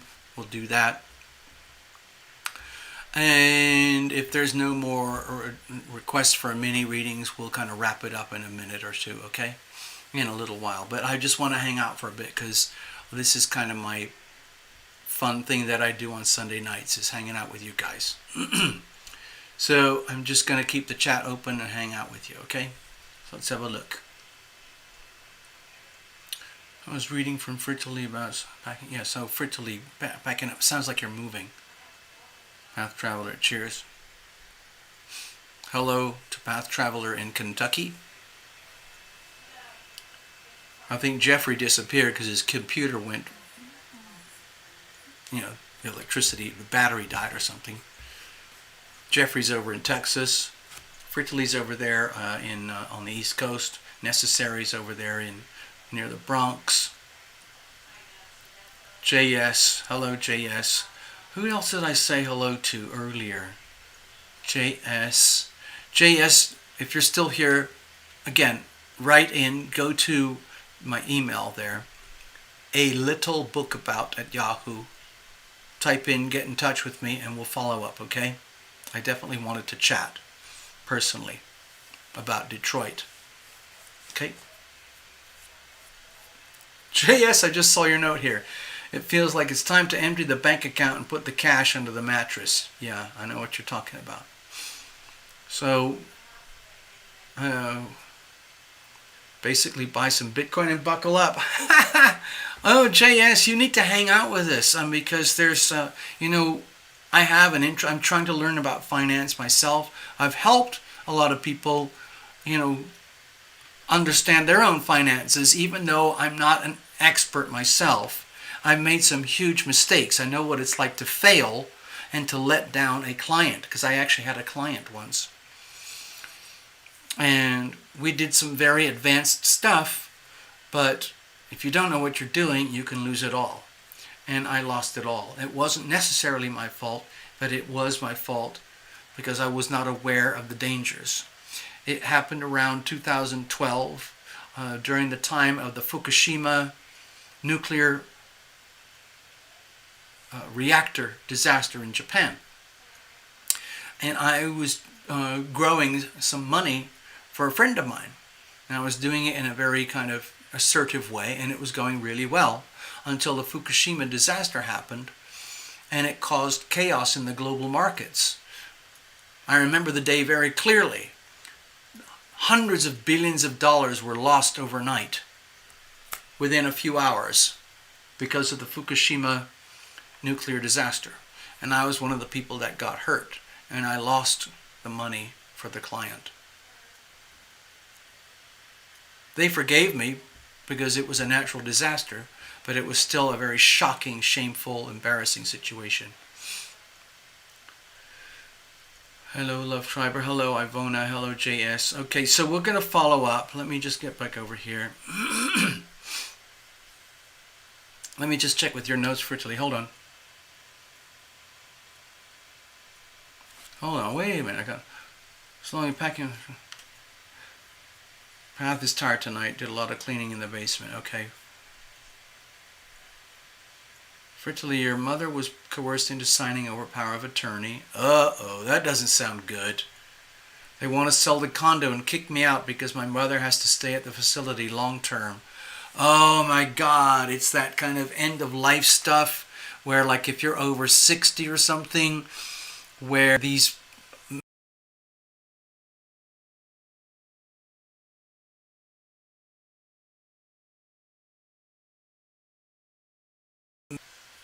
uh-oh. Oh, there it is. Okay.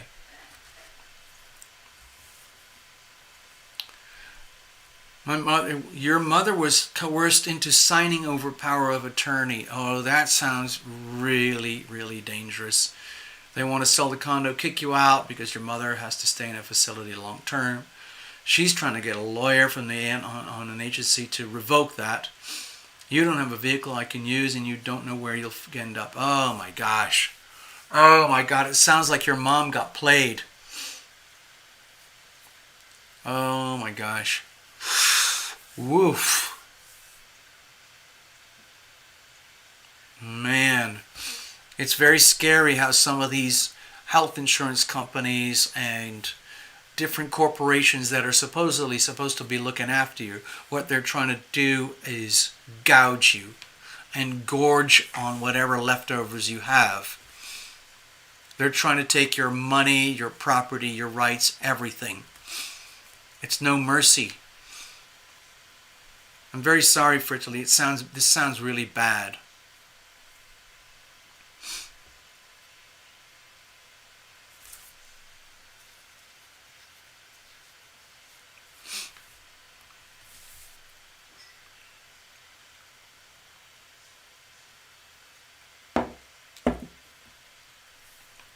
All right, let's have a look over here. Any questions, anyone? I'm just going to do a little quick ask me anything kind of thing. AMA, that's the new hip trendy thing to do. A couple of channels that I like that deal with money, they do these weekly AMA things, ask me anything things. It's kind of fun. So it's like getting a free micro reading. If no one's putting anything in the super chats or the PayPals, I'm still here because I like doing this. I can't operate for free forever, but I'm still here. Okay, it's looking very quiet. Nobody's typing anything. Nobody's doing anything. So I think we're just going to wrap it up, folks. I think that's basically the end of the show for tonight. Let's blame it on the planets. It's Easter. Everyone's got other things to do.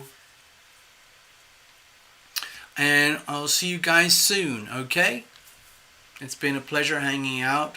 I'm trying to just go here for the last... Give me a second here. Okay. Alright, I don't see any super chats. I don't see any PayPals, so I'm going to wrap it up. Sorry, folks, if that makes it sound like I'm a mercenary. Huh. Unicorn. What's that? Unicorn Cola? I can be the last one. Oh. Hello, Unicorn Cola. So, tell us a little bit about yourself. Where are you? Are you in the United States? Are you in Europe? South America? Where are you? And what's on your mind?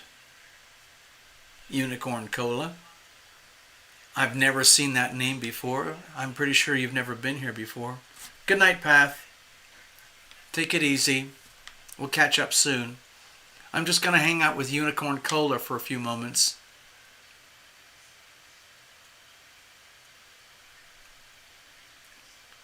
Fertility Yolanda Turner. Yeah, her family is the one saying I was playing her. You're in Sweden. You chose your name when you were 6. That can't be your real name. Is it really? Or is it your YouTube name, Unicorn Cola? Oh, Fertility, this is awful. It sounds like you're getting totally screwed. And it sounds like your mom was totally innocent and got screwed as well. I know you and your mom don't exactly get on the best of times, but... Okay, Unicorn Cola, just spit it out. Just tell us you're thinking about one thing. You just want to know if it'll go away. I'm not going to do a full reading, but I'm willing to have a little listen. The YouTube name. It's your...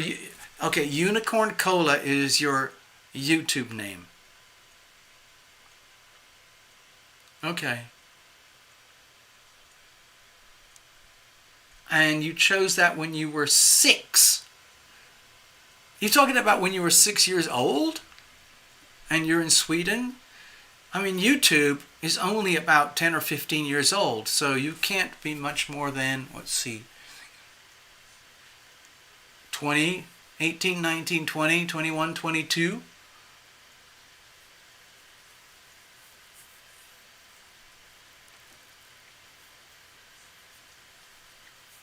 What's this, Fertility? What was your favorite experience in the entertainment world? Are you addressing that to me personally, Fertility? I've had many favorite experiences in the entertainment world. I've been on stages ever since I was a little kid. I used to do little guitar concerts, and I used to be the lead singer in the church choir, and then I was in pop groups and rock bands and things like that.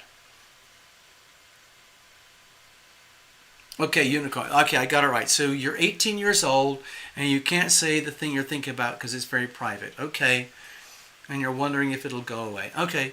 Well, you know what?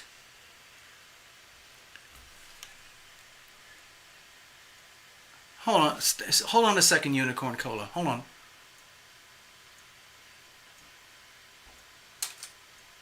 Oh, no, it'll go away. Oh. I mean, I work with all sorts of people. Hold on. Unicorn Cola. Don't worry about the name, okay? It's a name. Maybe you regret it now. It's kind of a cool name, Unicorn Cola. I think it's kind of cool. Most of the people here are older than you, but a couple of years ago, my channel was a lot bigger than it is now. And I did a lot of readings for people who were much younger, like in their teens and their 20s. I don't know what happened to them. They never followed up. But things change, things go in waves and whatever. But I help pretty much everyone that I can.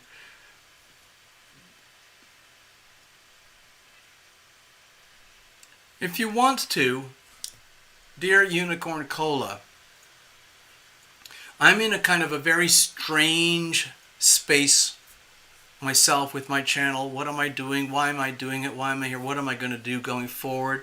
Do I have to start a new channel? YouTube names have some significance and so on. It's kind of like having a brand name and it sticks with you. And I really like Tarot Lumination. But there's a problem because Tarot Lumination is suppressed as a channel.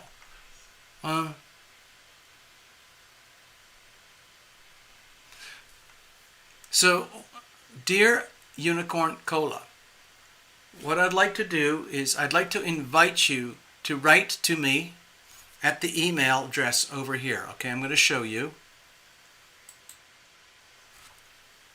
This is the direct email for Tarot Illumination.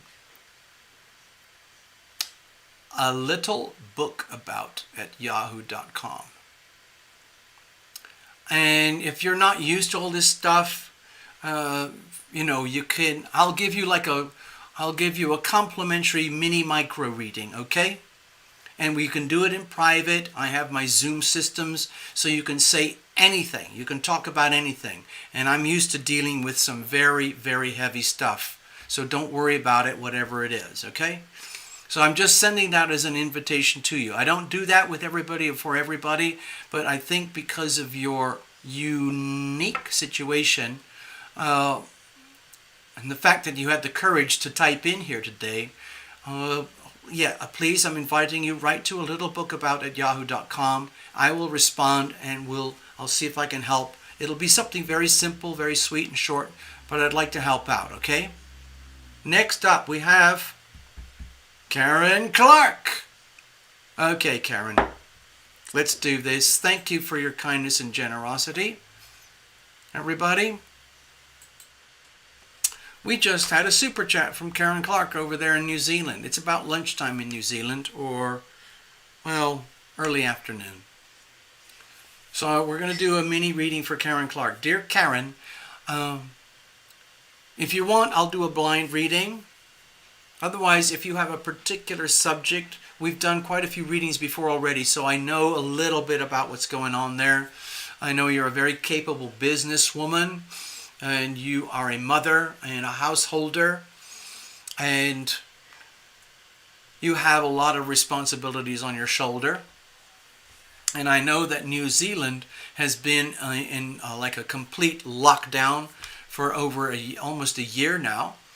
Understandable, but you're very lucky in New Zealand because it has allowed you to keep yourself segregated from all the disease that's going on. And so I don't know what's happening for you, but I have other friends in New Zealand. Some of them are doing well. They're very happy, and I love hearing all their stories and everything. So anyway, if you have a subject, like, for example, Dear Tarot Illumination, what are the messages that you have for me tonight, Karen Clark, on the subject of ... whatever that could be. Business, finance, partner, child, spirituality, health, home, whatever. If you want to put one word in, type it in on the screen. Otherwise, I'm just going to give you a blind reading, okay? All right, here we go, people. All right, so I was just about to shut down the show, and then Karen showed up wanting a reading. So I'm going to shuffle all up. We already shuffled well enough, but I'm going to go again as a witness, okay? Hey, Unicorn Cola, everything is strange on this channel, so don't worry about it.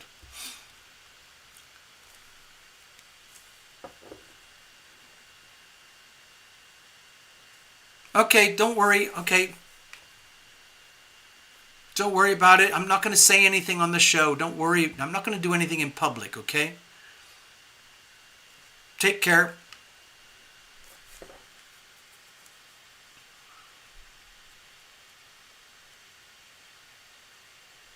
Thank you. I hope I get what I want too. Thank you, Unicorn Cola.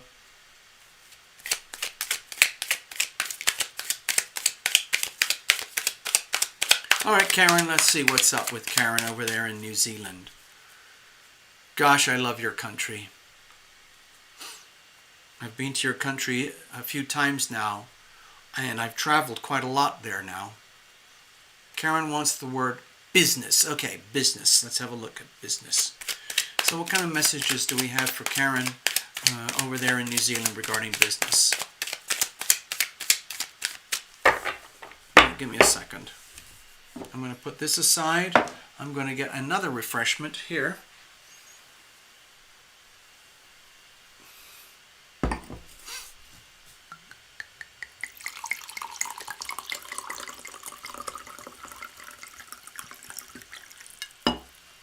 There we go.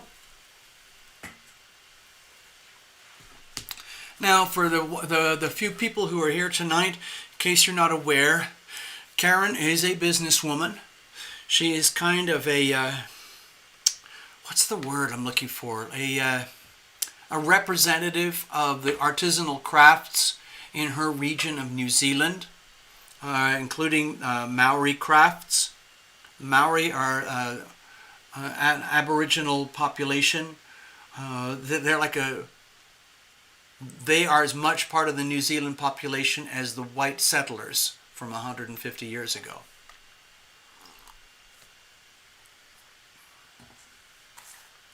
It's a very different culture, but they live alongside each other, mostly in a very harmonious way, from what I can tell in my experience. All right, let's have a look. So I got to give you your post-it note first of all. Karen Clark regarding business. Okay, here we go.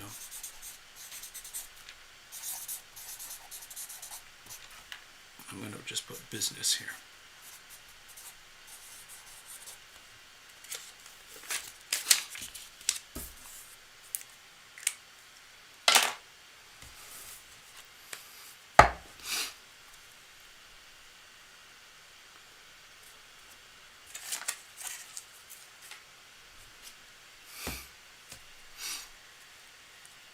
All right, let's have a look. Yeah, so like what I was saying, for those of you who are interested, Karen has an artisanal business representing local arts in her community, but also for the local culture and for the New Zealand culture. And Karen, if you want to type in the link to your business, in case you're interested in doing that, put it in the chat, and I will make sure that the folks can see it.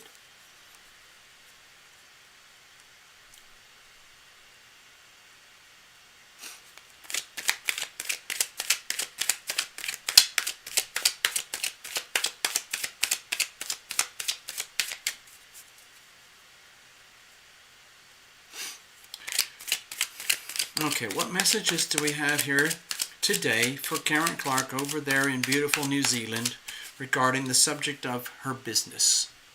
Let's see.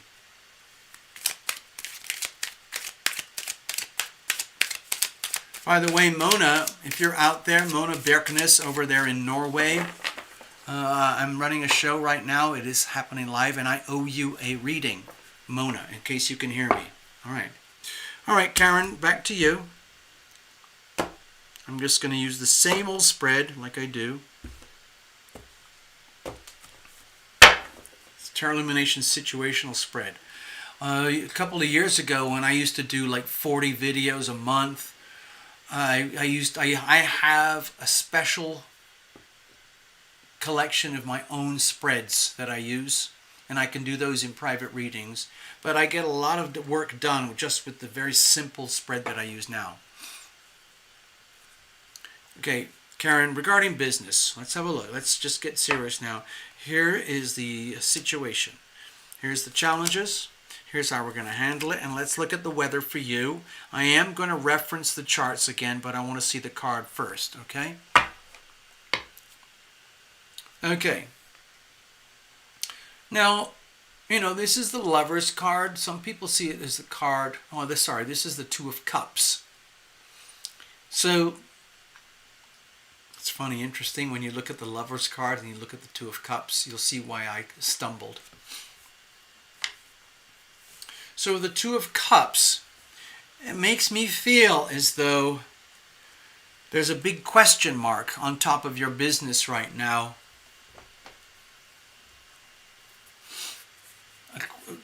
Like I would say a question of honesty, being honest with yourself, okay, Karen Clark? You know how, okay, I'm going to try and relay it this way. This is going to sound ridiculous, but this is the best way that I can explain it with the Two of Cups right now. Okay, when I see the little Two of Cups there for surrounding weather, what I'm sensing, it's as though I am like Chef Gordon Ramsay on the show Kitchen Nightmares from years ago. The only reason I know about this show is because they play it in the little donut cafe where I've been going in the mornings here. It's very old shows, but basically this celebrity chef called Gordon Ramsay goes around salvaging restaurants and restaurant businesses that are in deep trouble. And pretty much at the core of every show is the love at the center of the business. He goes right through it. He goes through the people and the individuals about what's not working and why it's not working. And the way I see it, when I watch the show, it looks to me like if your heart's not in it, it can't possibly work. You can't force it to work if your heart and soul is not aligned with the business. And so what the Chef Ramsay does is he exposes anything and everything that is out of alignment with your heart and soul energy, and to see where we can fix things. So with the little Two of Cups, when I see that for you as the background vibration for this message about your business, my feeling is like, number one, like, where's the love? Is the love gone? Has the love gone? Has the process of business become more dominant than the actual joy of the business? I understand these things because I already know that any of the little businesses things that I've done in life, when they are infused with joy, with love, with the healing power of love, like whenever I did things with art and music and writing, then they had a little bit of a life. They flourished, they had their moment of glory, and then they moved on. But when you do something where it is a labor, where it's like you're dragging your feet and you're just doing something for the sake of it because you have to, but there's no love there, then it becomes very burdensome. And that energy is carried into the business. So, for example, if business is very bumpy right now, it could be that even though you're working hard and trying to do this, but something is missing, like the love is not there. So it's like we have to look at the love at the very center of the business. If it's working, if it's not working, why or why not? Okay, so give me a second here.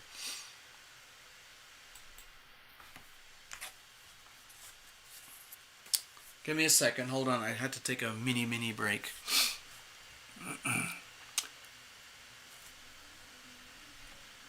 I'll be right with you.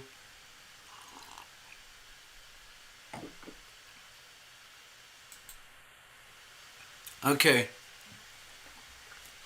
So, for example here, Karen, the way the charts are at the moment, with the planets at the moment, it's kind of very, very intense, and there's a truth-telling going on.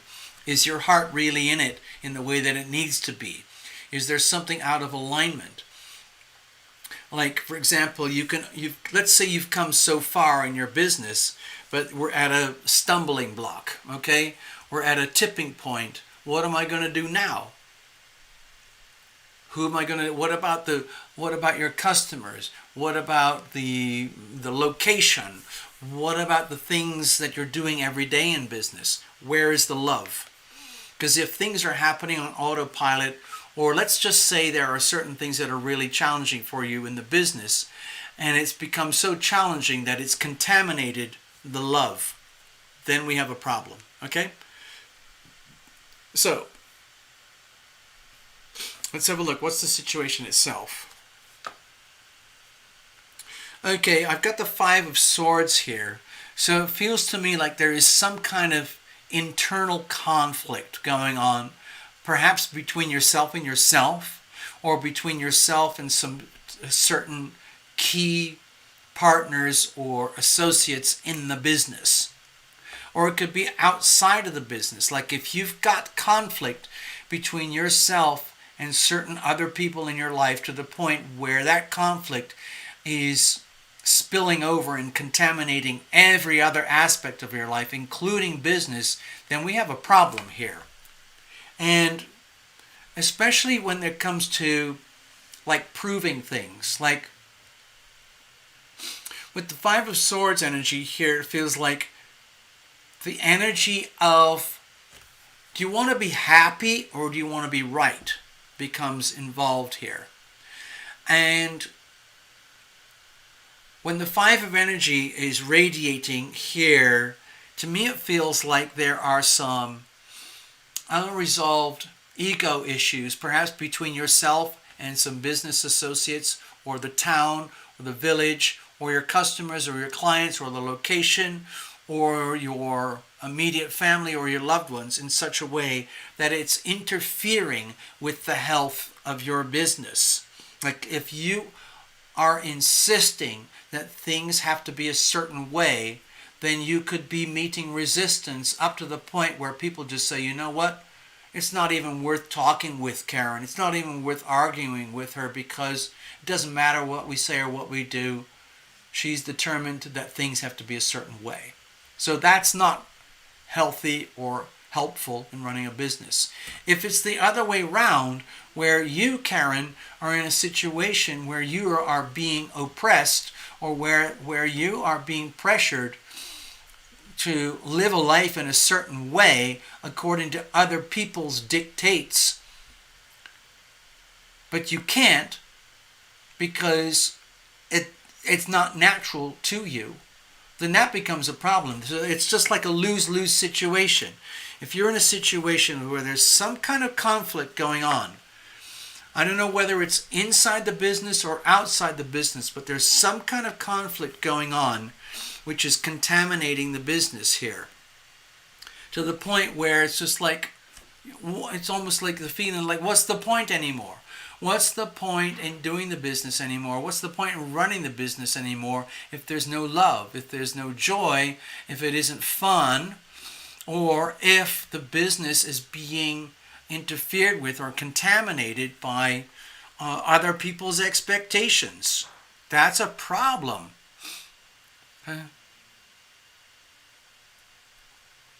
Okay, so hold on. Everybody, I just want to make a note here because of what Karen put on the screen. Okay, can you see it, everybody? Anyone who's interested, you can see what Karen, you can see the business. Karen Clark over there in New Zealand. I guess that's sort of like a website, but you could take those words and you could type it in your search bar. Karen Z, Kere, capital NZ, KITZ. If you type that into your bar, you'll see the business that we're talking about, okay? Makes and teaches traditional Maori weaving.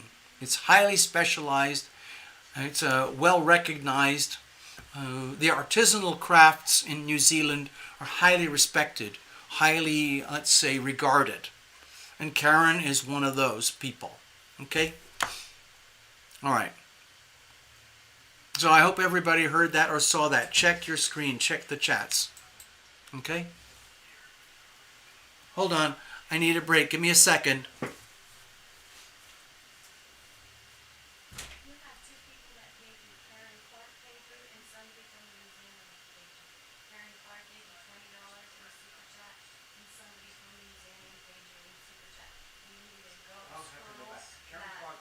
Okay, and then somebody else paid you something too from not Karen Clark, somebody that just says New Zealand. Okay, So I'll two go check it people out. have already Thank you so have much. already paid you. Okay, thanks.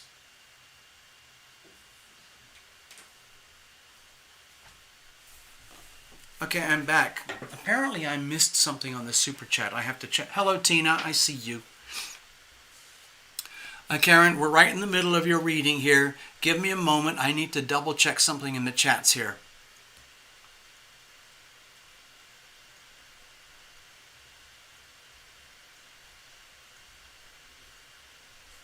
Okay.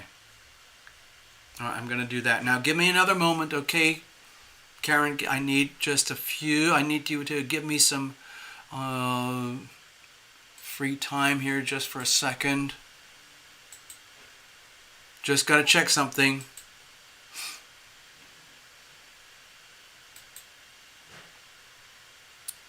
Okay, we're good.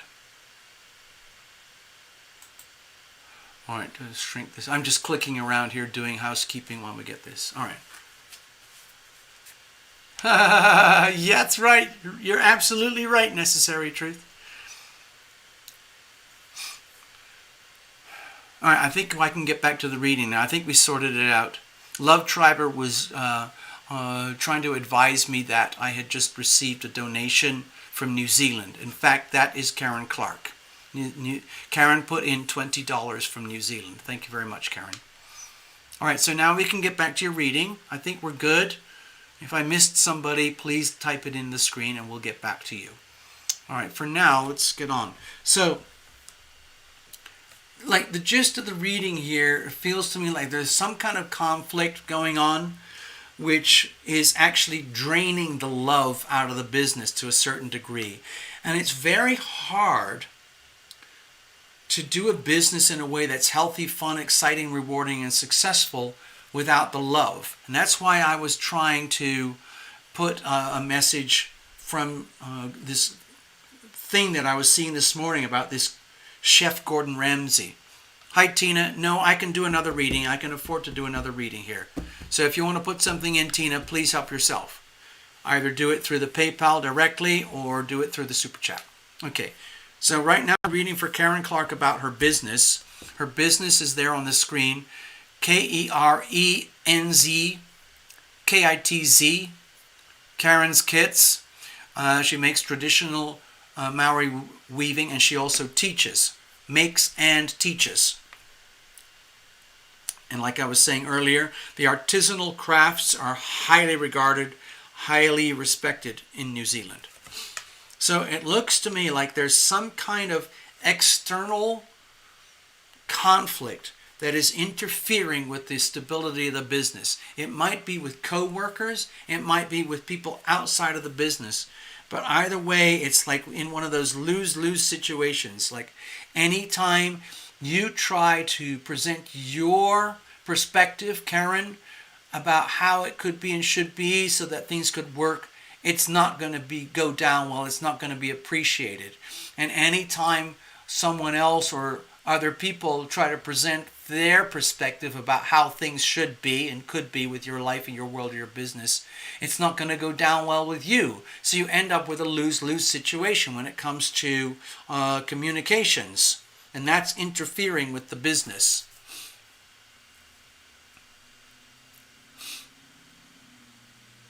All right, so what's the problem here?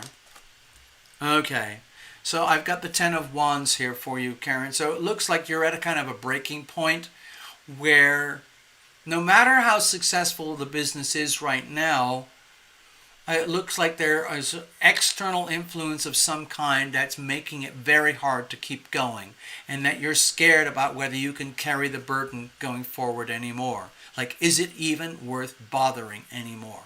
For example, New Zealand. Hey, Karen, can you please... Karen, could you please type in the screen the location, the town in New Zealand?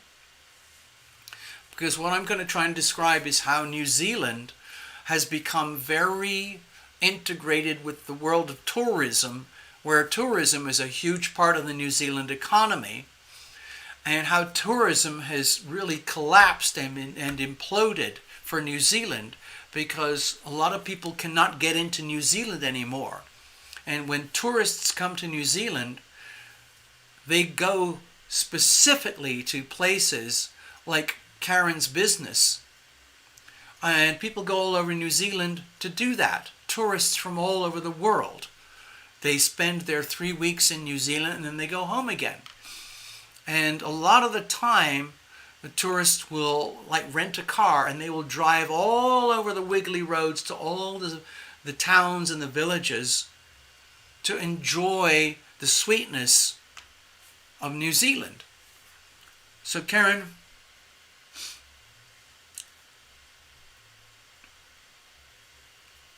Love Triber TL, Karen donated earlier. Yeah, I got it. I saw it on the chat. The money is already here. Thank you, Love Triber. Okay.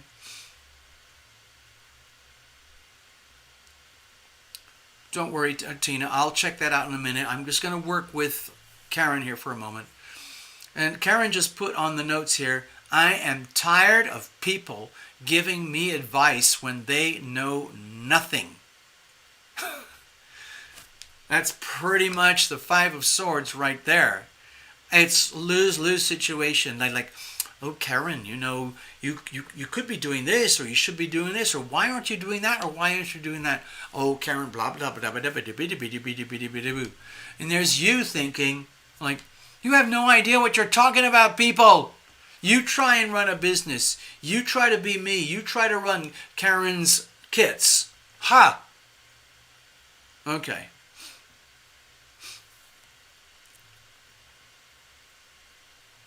Okay, Karen, give me a second. I need to affirm with Tina that she's good. So peace of mind. Give me a second. I'll be right there. Don't go away. So I'm just going to be kind of talking at the screen. Give me a second here. Just want to double check with Tina. I'm pretty sure we're good. Yeah, Tina, you're good. We're good. I see everything. Don't worry about it. We're good.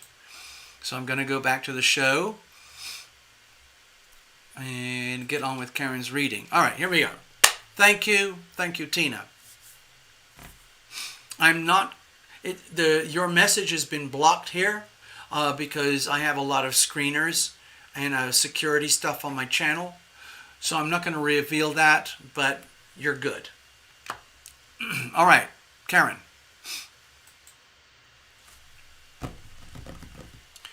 So you get to this point, and I'm sure anyone who's had it in a job situation, a work situation, especially if you're self-employed and you're running a business where other people are coming around telling you what to do and how to do it.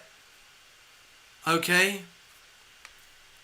So I can imagine the frustration. It must be intense.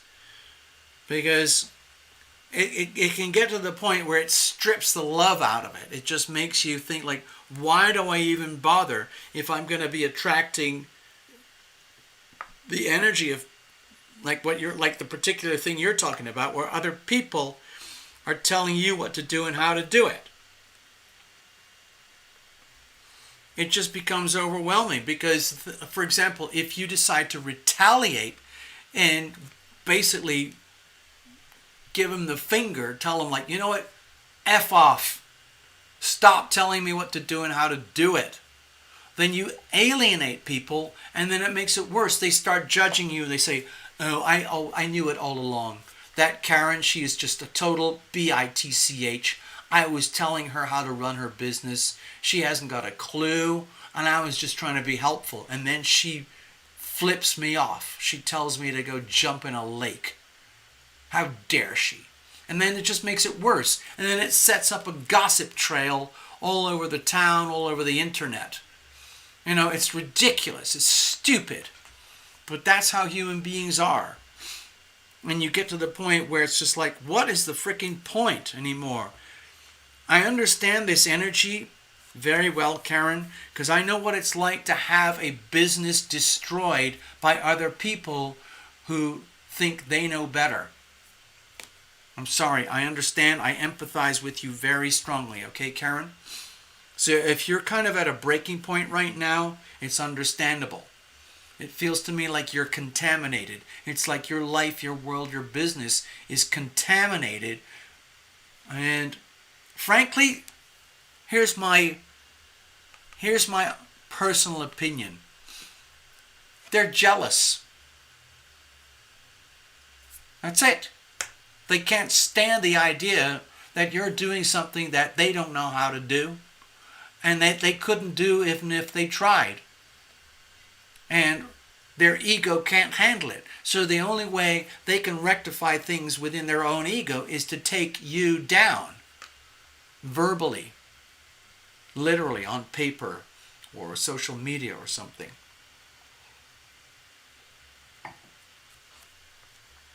Okay, Karen, I'm going to say something here now. I'm going to do something very awkward. Karen, as you know, I've got dear friends in New Zealand. A couple of things I noticed. I've traveled a lot. I've traveled all over the world. I've lived in a lot of different places. I've visited New Zealand several times. And because I have a sort of far-reaching perspective of things, I'm going to give you an opinion, a perspective that I have. It's personal, but it's based on experience compared with other situations. Number one, New Zealand is very isolated geographically. Okay? One of the reasons people love to visit New Zealand is because it is a very special, protected place. Number two, inside New Zealand, you have a very insular population, a very insular economy, and a very insular way of people relating to each other. And you have this beautiful place, and you've only got, 4.5 million people. So you're incredibly lucky. But let's say you're born and raised and lived in New Zealand, and that's all you know. And your whole physical, emotional, psychological experience is based from what you know in New Zealand. And you're not taking into account the sort of perspectives that I'm putting at you right now. What I have noticed in a couple of, let's say, interactions or observations that I've had with people in New Zealand is that it shows all the characteristics of a very tight-knit insular economy, just like being a small town or a small village where everybody knows everybody and everybody's in everyone else's business. And some of the social hierarchy is determined by things like, I hate to say this, but gossip.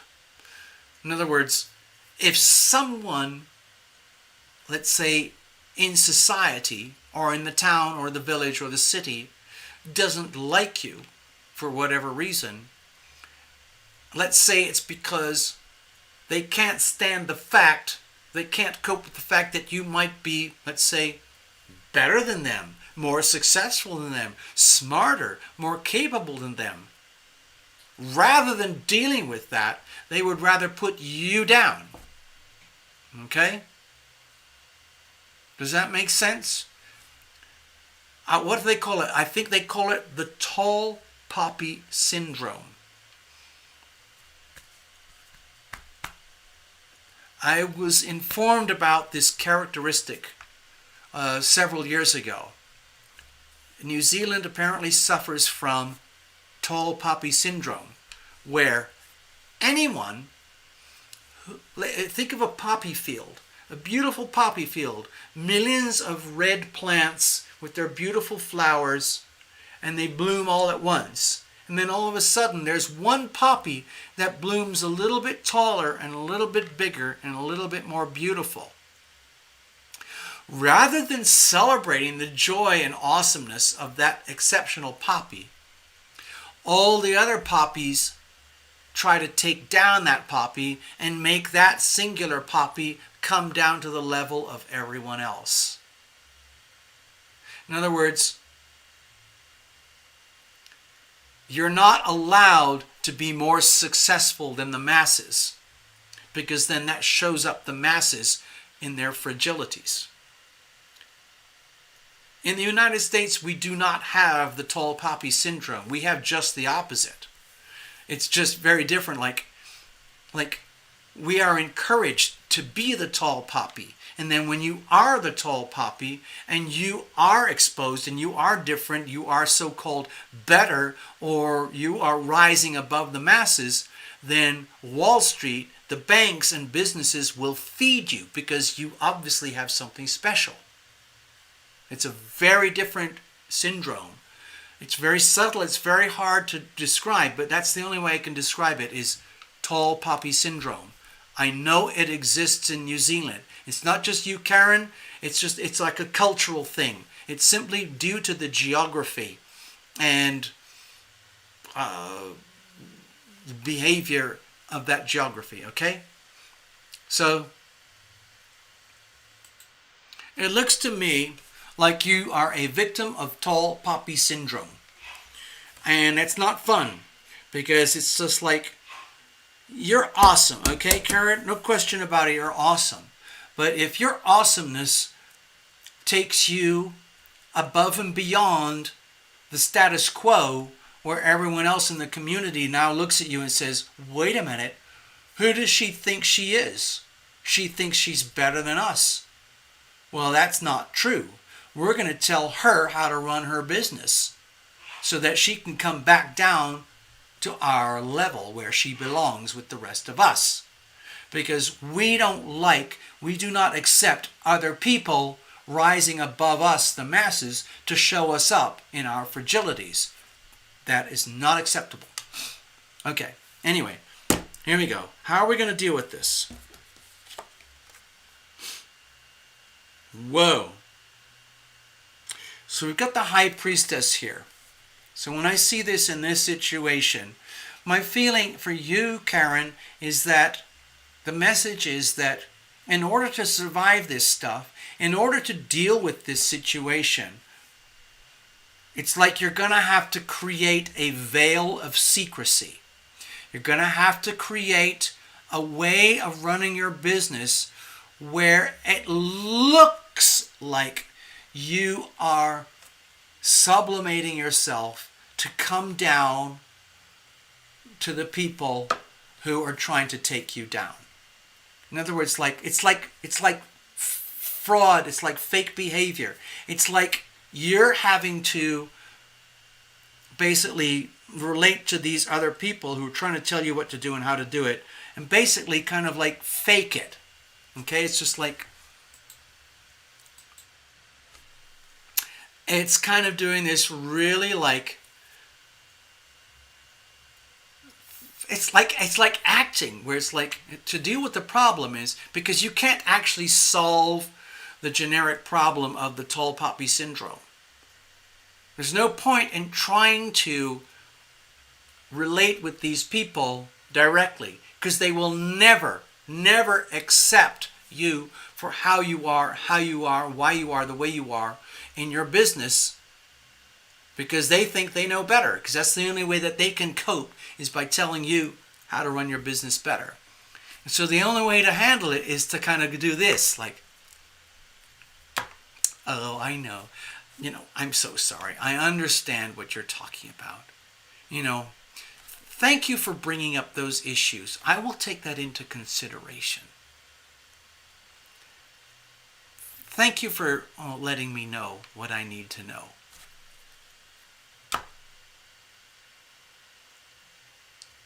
Okay? But it means you're going to have to do a bit of theater, a bit of acting.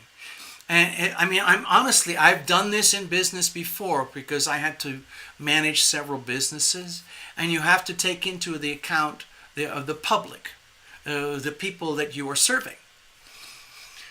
And so if you can do some kind of what I would call superficial, or let's say illusionary accommodations that make it look as though you are sublimating yourself, you are the tall poppy, and you are now sublimating yourself back down to the masses so that you can be one of the masses. And then they kind of go like, I told you. I told you. We knew better. We already knew what Karen needed to do and how to need to do it. But it has to be kind of like fake. I'm sorry, this sounds horrible, but it sounds like having to be a little bit fake with some of your clients, your world, your society there. So you make it look as though, like, yes, I understand you. I know that you are superior to me. I know that you are from the masses and you understand in the local society that I am running my business incorrectly. I understand what you're saying. I will make a few modifications, okay? Of course, you're still going to run your business and you're going to do it properly, but if you can do something, if it means like arranging the curtains in the window or rearranging something in the store to make it look like I've done something to accommodate you. And you can even point it out to them. Hey, look what I did. I took your advice and this is what I did. And they can kind of go like, wow. Because the most important thing is that they feel as though they've been acknowledged by you. I'm not trying to tell you how to undermine yourself. The message to me feels like, how do you survive in a situation where you can't get around the problem? The tall poppy syndrome is endemic. So you have to find a way to live around it and through it as though it didn't exist. So you can still thrive and be successful and keep your business going. And somehow or other, with the high priestess, to me it feels like there's a bit of magic, a bit of secrecy, a bit of smoke and mirrors going on to make it look as though that you are accommodating these people who are effing things up for you. And that's politics. It's like kind of having to be a diplomat. Like, hello. Yes, I understand. Yes, I'm going to make the adjustments right now. So that's the kind of vibe that I'm getting here. You still have to be you. You still have to maintain your integrity, your honor, and your business authenticity and all of that. But somehow or other, to deal with the situation, it's about smoke and mirrors. Somehow or other, you have to shroud yourself in like a magic veil that makes it look to them as though you're accommodating them, but in fact, you're just creating the illusion that you're accommodating them. Okay, does that make sense? I hope that makes them sense. All right? Yeah, okay, it's very delicate. We're talking about politics here and diplomacy so that you can keep being Karen Clark in your business and function in local society. Very, very delicate, but you can do it. Thank you, Karen. Wow, that was a very different reading. I don't think I've ever done a reading anything like that before. Thank you, Karen. That was some very subtle stuff going on there. With that high priestess, that means you're going to have to tune into your most, let's say, magical energies, where you smooth things over, literally smoke and mirrors. You're going to hypnotize the local society into thinking and believing that they have been placated. Then you can proceed. But it is smoke and mirrors. It's not you are not actually going to do what they say you have to do. You're going to make it look like you're going to do that, okay? Hello, Starzy. All right, we have to read for Tina now. I got to put a post-it note up here. Thank you, Tina.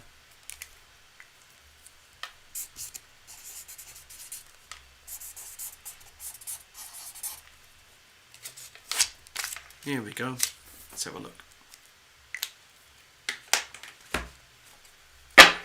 Let's see now. Karen, just like that is actually a very I mean, it sounds easy for me to give you the tarot reading, but doing what needs to be done requires great power, great subtlety, great diplomacy, and a lot of smoke and mirrors. It's like acting. It's like magicianship in some way, but really, mostly it's about creating an illusion. Creating the illusion that you're placating them, that you're respecting them. But in fact, you are moderating your business to keep going in a way that actually works for you, where you're still the boss.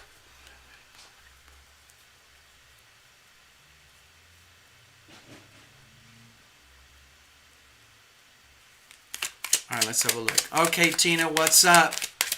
Tina, a lot has been going on. We haven't connected for quite a while. Are you still in Texas? What's the weather like? Are you still kind of in a situation where your extended family is seeing you as some kind of like default savior? What are you going to do about that? Are you depleting yourself out of kindness, out of your desire to heal and care? Because you are a natural caregiver, a natural healer. But are you looking after yourself? Are you making sure that you're not depleting yourself? It works better when you grow your wealth, your abundance, and it makes you stronger to, fulfill your desire to help and be kind. Hi, Starzy.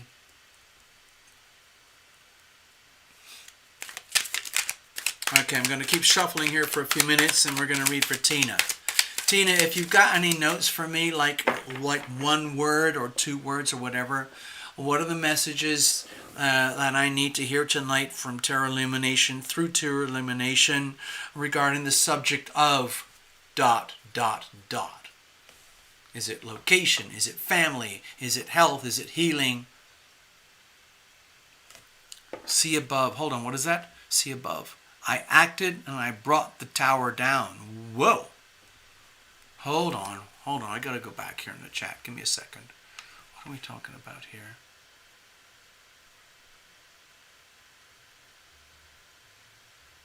Where are we?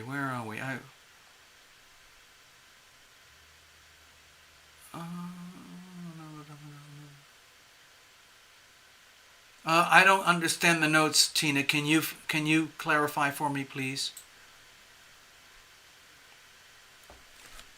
I'm a bit lost. Sorry, Tina.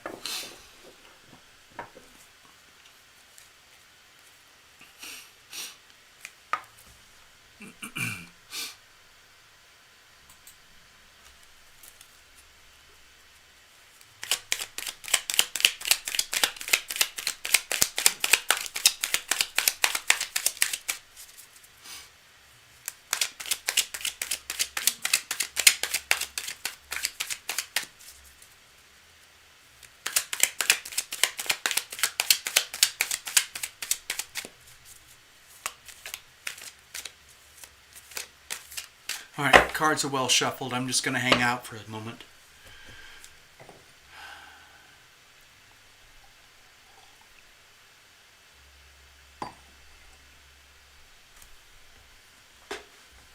S. Darcy is commenting, hey, this channel helped me heal once.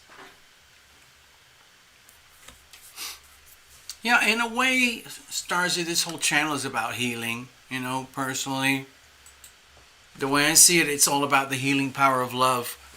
I can remember, I'm going back a couple of years now, and I was making 40 videos every month. I had my spiritual readings for every sign for the month, and then I had my love relationship for every month, so that's 24 videos there.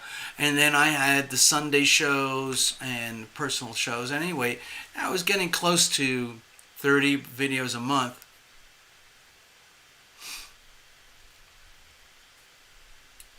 Hold on. Okay, Tina's message is back up. Give me a second. sorry, I'm in two spaces right now. Starzy. So ultimately, this whole channel is ultimately about healing. It's ultimately about the healing power of love, bringing the healing power of love into our bodies, minds, heart, and souls from up above, owning it, and then spreading it out there, where we are instruments of the healing power of love. That's really all I am here on this channel. I'm literally just an instrument. I'm a conveyor. Stuff comes into me from here. It's the healing power of love, and I do what I can to put it out there. I'm just an instrument. I'm like a... This is what I'm like.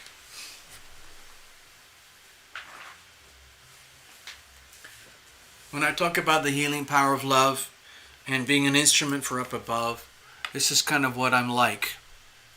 There's this, okay? It plugs into heaven, and it comes out the other side here.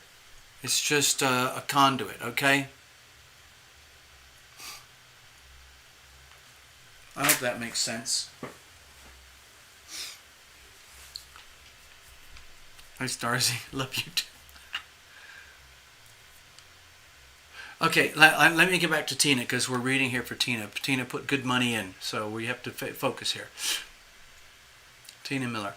I kicked out the girl that was setting with me, my daughter's best friend, and now I am the evil one. Oh, God. Oh, no, it's one of those situations. You're a healer. You're doing the most loving, healing thing that you can do. And then when something goes wrong, you're the one that gets blamed. I understand that dynamic very, very well. Again, I'm going back to a book. I'm just connecting some random dots here. It's a book. It's called The Road Less Traveled. It's written by a guy called Scott Peck. He's probably dead now. I'm not sure. Maybe he's in his 80s or 90s or something. But he's a military doctor. So he's one of those physicians who was in the front lines of the military, where there's a lot of blood, trauma, death, squalor, triage, and you have to deal with it like that. Damn, what's next? What's next? What's next? What's next? What's next? What's next? And in some of his books, he writes about how, like, you have to make these really brutal decisions. Like, you know what? I've got 5 guys in front of me. They are all heavily wounded. I only have this much time, this much energy, and this many tools and support staff and medications. I can only help 2 out of 5 people when I do the evaluations in my head. So who am I going to allow to die? And once I've made that decision, how am I going to give them the most graceful, painless ending, so that I can focus my energy on the 2 that I can actually save? So it's a bit like that, Tina. You're in a situation where you're extending yourself, and you're extending yourself. And then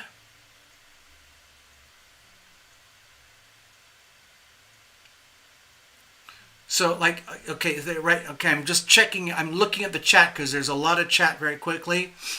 It says here, I kicked out the girl that was staying with me, I guess, my daughter's best friend, and now you are the evil one. So what, the point that I was trying to get to with Scott Peck, who was a military physician, to me, he wrote one of the most important books on love I've ever known. It's not in your typical spiritual shelf with Deepak Chopra and, Jerry and Esther Hicks and Marianne Williamson and all of that crowd. And they're wonderful people. Scott Peck he was like a physician, a doctor. And he understood love from a very measured, reality-based perspective. What is the healing power of love? How does it actually work? And so he had to experience these moments now and again where he is the physician, he is the doctor going in, very, very capable, and he's trying to help somebody. And when it doesn't work, because it doesn't work, even with all the best capabilities, it doesn't work, and things just go from bad to worse, it's the doctor that gets blamed. You get it? So Tina, it sounds like that's kind of what you're dealing with here. You are extending yourself. You're a natural born healer. All you do is give, give, give. Heal, heal, heal. Extend, extend, extend. Share the healing power of love. Financially, physically, spiritually, emotionally, whatever it is. Like, here's a place to sleep. Here's some food. Here's some advice.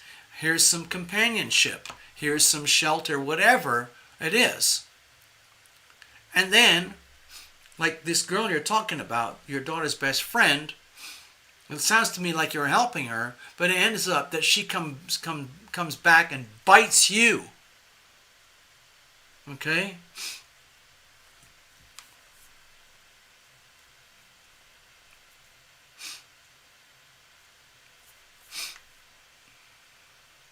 And Tina said up there, it's really hard for me to say no. It's one of the things about being a healer. You can't help it. It's a compulsion. And it sounds really perverse, but it's actually very, very satisfying to be a healer when you are effective. It's just like helping people. It's one of the most satisfying things on earth is to help people who truly need help, who really, truly need help. There are people who look like they need help, but in fact the best thing you can do for them is let them implode, and that's the best lesson. But sometimes people truly need help. You can't help yourself, Tina, and it sounds to me like you got played a little bit. So let's do your reading, see what this looks like here. She trashed your house, your kindness, and so she's gone. It sounds like you booted her out. It was a test. Yeah, maybe it was a test where you had to make a decision. I have to draw a line somewhere. I'm willing to be kind, I'm willing to be helpful, but if you're not grateful or respectful, then you need to go.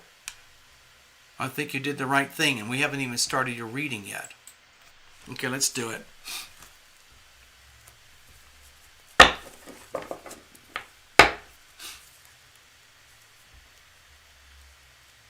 It's like being a parent.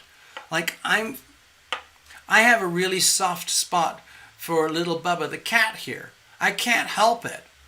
Every time he looks at me, I think, oh, shall I give you some more food? Shall I create an outdoor wilderness for you? Would you like me to pet you or groom you? I mean, it's ridiculous. And sometimes parents are that way with their children. Like, sometimes the worst thing you can do is indulge the child, because then the child expects anything and everything to happen automatically, as though it's natural.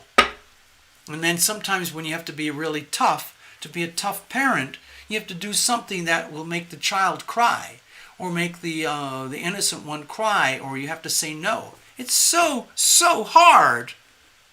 So incredibly hard. I understand, Tina. I'm dealing with a situation right now where I'm having to be very, very tough and say no to this particular guy who's really abusing my goodwill.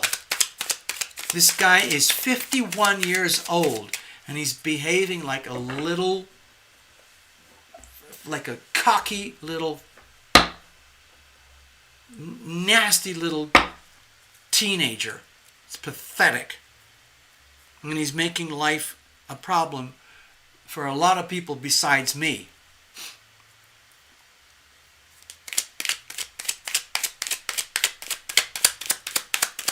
But I was very concerned and caring at first, and then I realized now I'm being played. And so now I'm doing everything I can to kick this guy out of my house. I'm not kidding. So I understand, Tina. I understand very much what you're dealing with. Well, let's have a look here. What does the reading say? It sounds like you already got rid of this person. And it sounds like it was hard to do, because you were actually trying to be caring.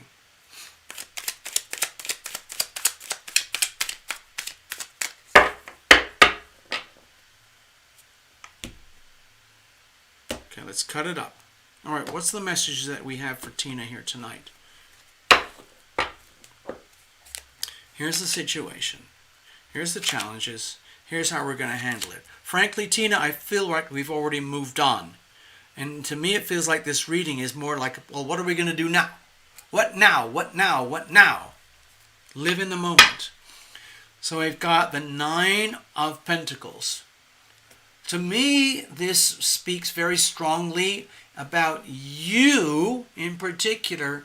To me, it feels like it's a very, very important message from the heavens, from, you could call it from your invisible friends, from the planets or whatever.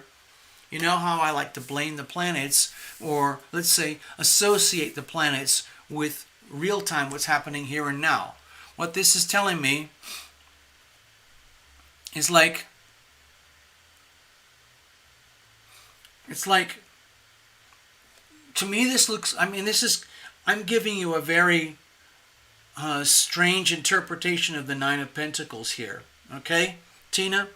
What it looks to me here is that this is a time for rapid consolidation, rapid healing, where you get everything back to center, where you get centered to yourself, where you gather all your money, your talents, your gifts, your resources, your time, your energy, your love, your patience, your caring, your intuition, all of those things that are highly, highly valuable that you share very generously with others, and you start to become much more strict with how you share your resources with others, because it's very, very, very important that you maintain your strength, your ability, resources, and you do not deplete your resources because you have resources that allow you to be generous. It's very, very important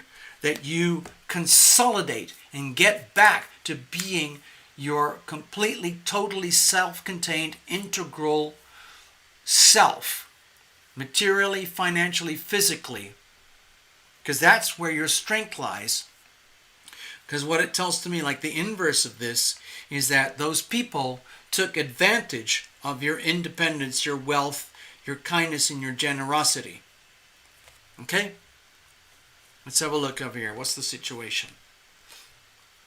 Okay, with the Justice card, to me it feels simple. Like if you're telling me that you've already got rid of them, you gave them the boot, then you did exactly what had to be done. Justice served. Okay? But the problem is that it probably was very hard for you to do this, because in your heart, all you really wanted to do was help and care. And yet you got taken advantage of. And so in the end, you had to do what you had to do.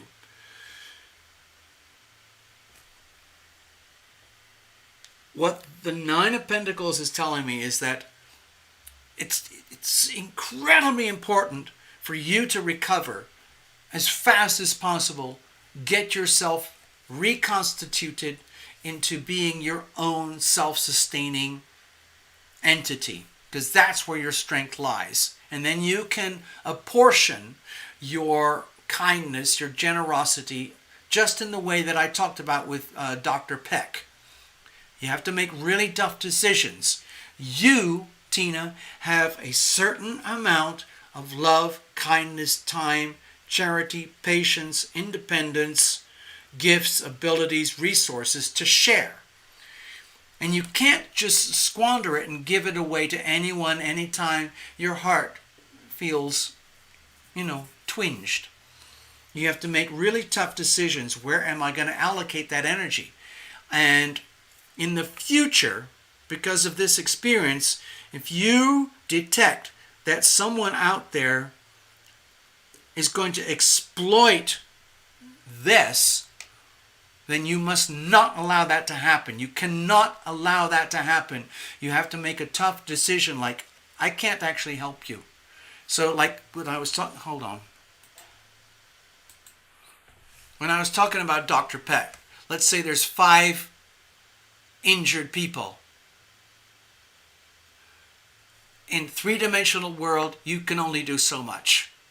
You know inside of yourself you can only save 2.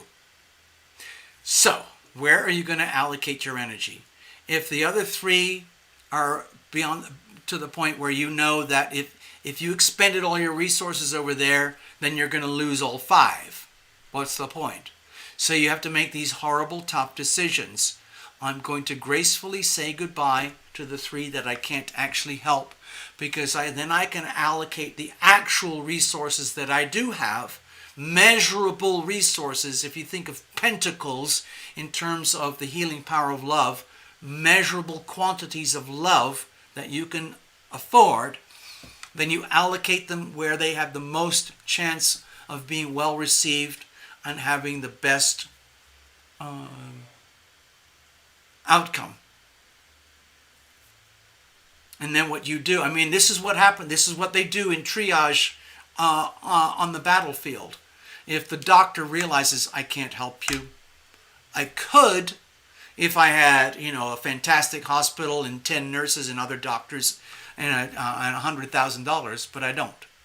So what I'm going to do is I'm going to inject you with a huge pile of fentanyl, and you're going to say bye-bye, and you won't feel a thing, and that's all I can do to help you. Thank you very much. Bye-bye. And in the meantime, now I can actually help these two. So that's what we're dealing with here. That's the kind of dynamic that we're talking about here. And I'm sure you know what you're talking about, because you've worked in triage, you've worked in healthcare, you know what it's like being on the front lines of pain, suffering, and death. So let's move on. What's the problem here? The situation is that you did what you had to do, and it was probably not very comfortable for you. So you're probably in a state of shock. How can I be a healer and yet having to do something so despicable as throwing out two people who really need a lot of healing? That's difficult for a healer to carry. What's the challenge here? Okay. So the challenge becomes the Ace of Cups. Like, oh my God, it's this realization. If you think of the Ace of Cups as this is a card of sacred opportunity for the healing power of love to flow. And yet here on earth, there's you, Tina. If you think of yourself as a hose, okay, through which the healing power of love can flow. There's only so much that you can pump through at any moment in time, like a fire hose, like a fire person. There's only so much that a first responder can do with the fire hose. So they have to make sure that they direct the fire hose at the place where it's most useful and has the most chance of healing, okay? And so, to me, this looks like a shocking realization with the Ace of Cups here that, like, oh my God, there's only so much I can do. I have to come to terms with, I'm going to have to ration my love. I'm going to have to realize that if I point my hose over here to point the healing power of love that flows through my body, mind, heart, and soul to help those over there, then that hose is not flowing over here. Oh no. Okay? There's only so much that you can do. And to me, that's very hard for healers to understand. Like, you've reached your capacity, so you have to say no. And you have to say no to someone who's actually trying to abuse the situation, take advantage of you. And then you have to kind of get back to being ruthless about how you expend and how you direct the healing power of love. It needs to go where it is truly deserved, not where it's being exploited. And then you have to release those people, like you released those people, and ask for forgiveness because they need healing in a different way. Okay, so this could be really painful when you realize, oh my God, I had to do something really despicable. I am a natural born healer, and I love to just, transmit love. I just like to be the hose. I like to be the fire hose of love. And then realizing that, my God, I have to ration this stuff because there's only so much I can do as Tina Miller, the three-dimensional physical living person. And that might not sit well with you, because if you're naturally kind and you enjoy healing, you like being a healer, and then realizing you have to make tough decisions, that's awful. How do we deal with that? You accept it. Okay, with the Nine of Swords here, the way to go forward is accept that what you're dealing with here is actually kind of stressful. To me, this looks very temporary. And you go forward, and it's kind of like the best thing you can do is let the situation flow through you. Let all the stress of the situation flow through you, like we're talking about it here tonight on your reading. Like if you have to talk about it more with other people, share the story more, share the stress and the anxiety that you had to go through with this situation of having to kick out these people who actually need healing, but that is inappropriate for the type of healing that you provide. The most loving healing thing that you did was actually to kick them out. But that's very hard for you to understand. It could make you feel like shame, embarrassment, confusion, misunderstanding. But that needs to be revealed. It needs to be talked about and needs to be revealed, so that this is only a temporary pain and suffering, and then that you move on and you get back to this, where you are in your power, where you consolidate your power again, so that you can delegate, so that you can, what's the word? So that you can designate your healing power where it's needed and most deserved and most effective. So just think about it. Basically, allow the stress of this situation to come to the surface, deal with it, and move on, and you'll be fine. It's just literally like a day in the life of Tina Miller. Another day in the life of a healer. Well, another chapter in the life of a healer, where you have to go through this horrible thing that I was talking about, that's very similar to the story that Scott Peck was writing about. In other words, you have to make some really tough decisions. Because there's only so much you can do. You only have a certain physical limited capacity in terms of time, money, talents, gifts, resources, etc. that you can share in terms of measurable elements of love. Okay? I'm glad we talked about this, Karen. It sounds like it really needed to be voiced and brought out into the open. You got to reveal it to heal it. It's a horrible thing. I'm doing this thing. I'm having to evict somebody right now. I hate doing it. I hate doing it. But I'm doing it because I have to. The best thing I can do for this guy is to evict him. But it's very, very hard to do. Hold on. I see something, Tina. Give me a second. I see that. Hold on.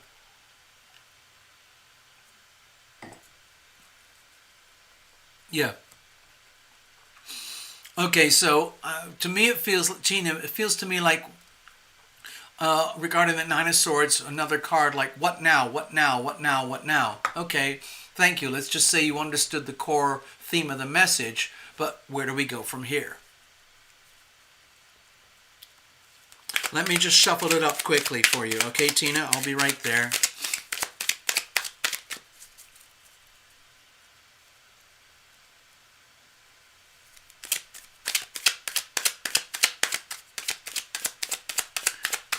It's interesting. I'm just reading your notes again, Tina. I'm just going back to the chat. It says here, exactly. She's 33 years old. I gave her a place to stay. Moved in her sister. Got in a wreck with the Jeep. Then ends up using her time to stay there with the boyfriend with my car and not working to make money. So that's what's kind of happening with myself in my situation with this tenant. This person is basically freeloading. He's screwing up everything in the apartment building I can't live there while he's there. It turns out he is a disgusting, despicable person. Presented himself as very likable. It's just gross. And now I'm having to get rid of. I'm having to force it. I'm having to evict this person. Okay. This person needs help. I understand their situation. I know that they are struggling. I understand that. And they are doing what they have to do to survive. But what they're doing is really dirty. Dirty, dirty, dirty.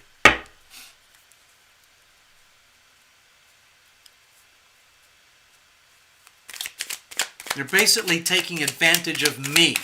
They're not only taking advantage of me, they're taking advantage of the owners, the managers, and the neighbors. The apartment that I have has about 15 people in the building. Everyone knows this guy. They all know that he's a liar, a thief, a cheat, a scam artist, an abuser, a stalker, and a vandal. But because of the lockdown mandates in Los Angeles, he is completely protected by the law. It's incredibly distorted and upside down. Basically, he can stay and live a life at my place, rent-free, pretty much for as long as he wants. And the cops can't do anything. The courts can't do anything. The owners, the lawyers, myself, the neighbors, we can't do anything without turning ourselves into criminals. Anyway. So I understand, Tina. I understand you. Okay? So I'm going to pull one card. I'm going to look at this. I'm going to pull one card. It's going to be very, very simple. What now, what now, what now? Regarding the Nine of Swords. Kind of where do we go from here? I'm just going to pull one card from the top. I'm going to cut it up like we do, and then I'm going to pull the card from the top of the deck. That's it.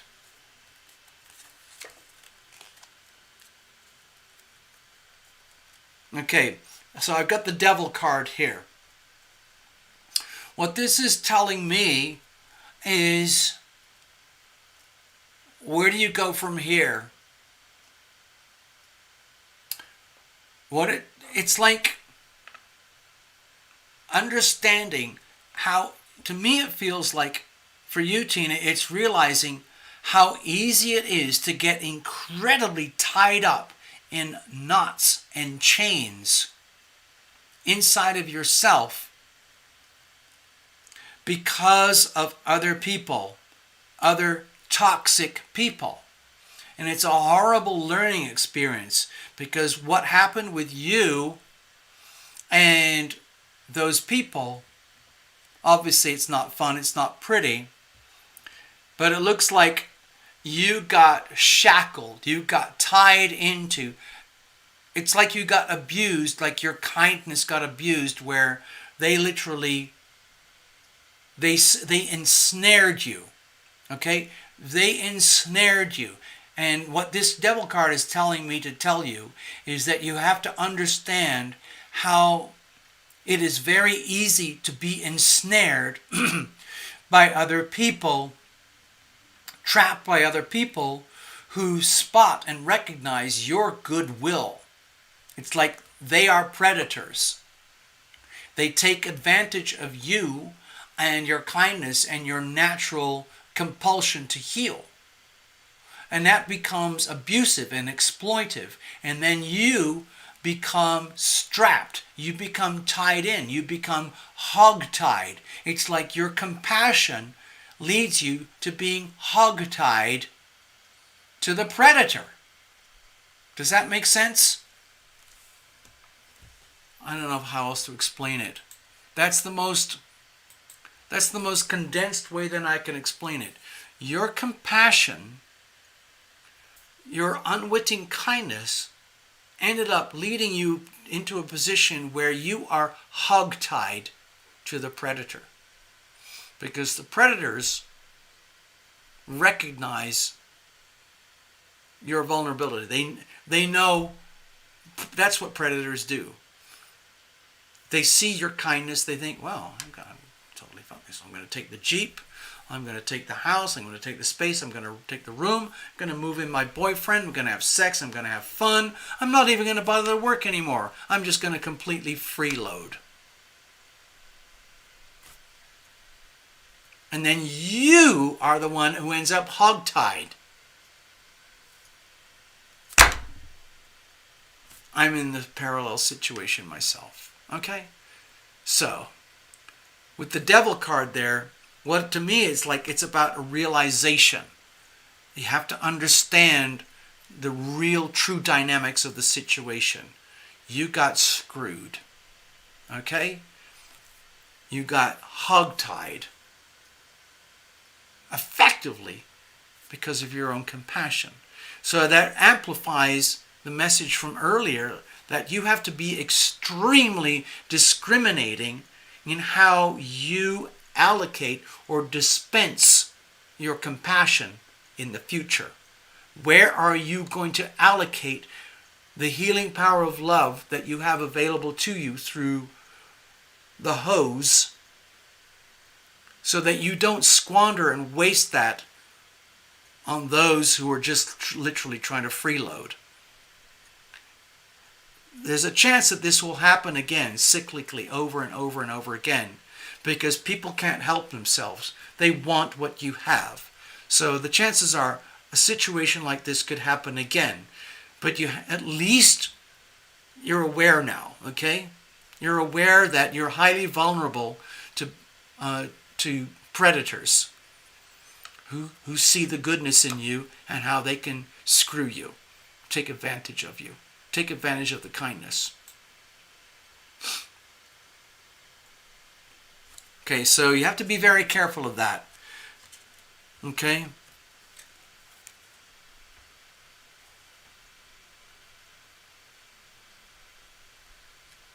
Okay. Yeah.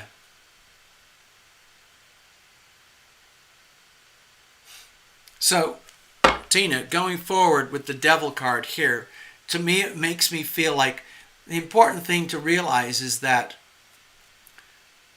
this is not bad for you. What this is just a message about understanding how it's so easy for you to get hogtied by the people who actually need your help, but they end up screwing you over. It's just like anybody in a healthcare situation where the doctor is doing the very best that they can,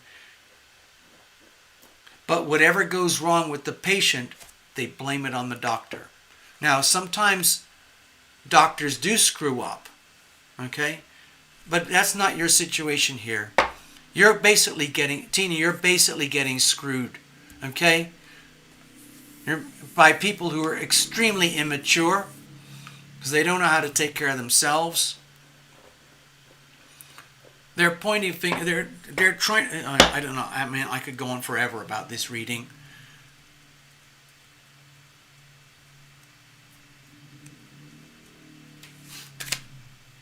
Okay, I got to flip the cards here. Hold on. Thank you, Tina. So I hope that helped a little bit. Okay, I'm going to wrap it up now. I don't think we've got any more folks here tonight. We've just been a very small crowd, and I've done kind of extended, longer readings, and it's been very satisfying. Thank you, everyone, for your support. Those donations are incredibly important. I don't know how to say it any more than what I just said.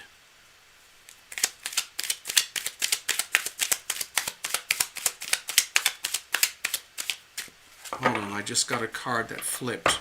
Give me a second. What's going on here? What's going on? I think I missed something. Well, I guess we're okay. I guess we're good. All right, let's leave it at that. I'm going to have a little top up.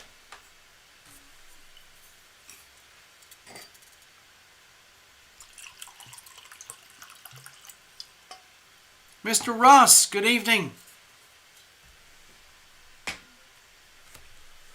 I'm just about to wrap it up, people. It's been a kind of a different kind of evening. I think it's because it's a holiday Easter weekend. It's a Sunday night. The clocks changed just recently. In the United States, we're heading into summer. And we have a very, very deep and powerful and intense alignment tonight, Gregory, and just in case you weren't here earlier. The moon is conjunct Pluto in Capricorn. It's a very, very deep, very, very intense aspect that honestly you wouldn't really be able to put into words, but it's to do with the very depths of your soul. Reality checks exactly what are you doing with your life, okay?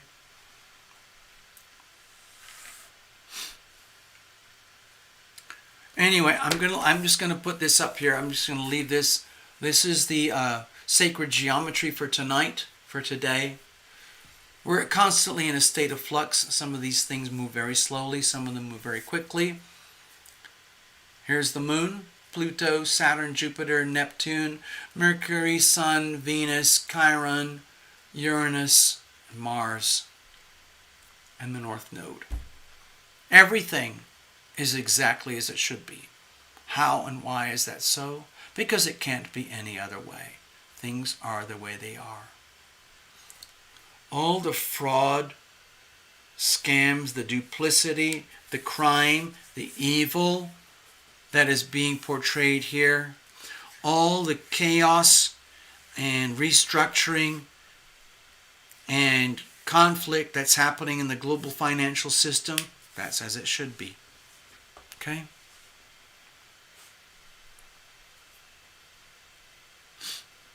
Luckily, the energies between the Aquarius, the Gemini, and the Aries are very harmonious right now at this moment in time. It gives us a bit of a, like a cushion. It makes it easier to deal with this, because this is really ugly. Really, really ugly. Not in a very obvious way, but in a very, very sick, deep, profound, squalid, evil way. Okay? It's affecting the whole of planet Earth. It's affecting all of us in one way or another. We just need to be aware. That's why I have this channel. Okay, let's leave it at that. I'm going to wrap it up, folks. It's been a pleasure. I'm going to say good night. And we'll all move on.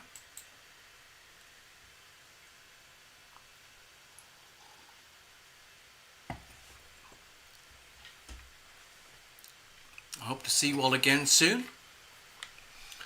I wish I had, the resources and the time and the energy to do my new song.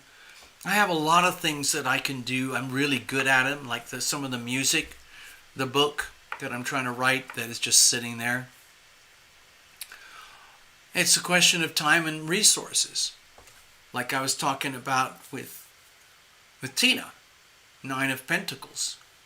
I only have so much time, so much energy, so much resources at hand to do what I have to do, to be who I am, to live my life, to be fully authentic as much as I possibly can be in the moment. And then I have to make decisions. I, me, the ego, just like you guys. What am I going to do with that? And sadly, all the decisions that I'm making take me far away from where I want to be. The things that I want to do, which is like the music, the art, the writing, and the healing. Because I'm really good at that and I love doing that stuff. But without the resources of huge amounts of time and a lot of money, it's pretty much impossible for me to do it the way I understand life in the world. So I have to set it aside and allocate my resources where they're needed. Okay? Ananya, I can't help you right now. Ananya, I think I'm going to have to wrap it up. If you want to, Ananya, we can meet up again on another show. These are Super Chat mini readings. You have to put money in the box. There's a Super Chat box or there's a PayPal box. we'll do that another time.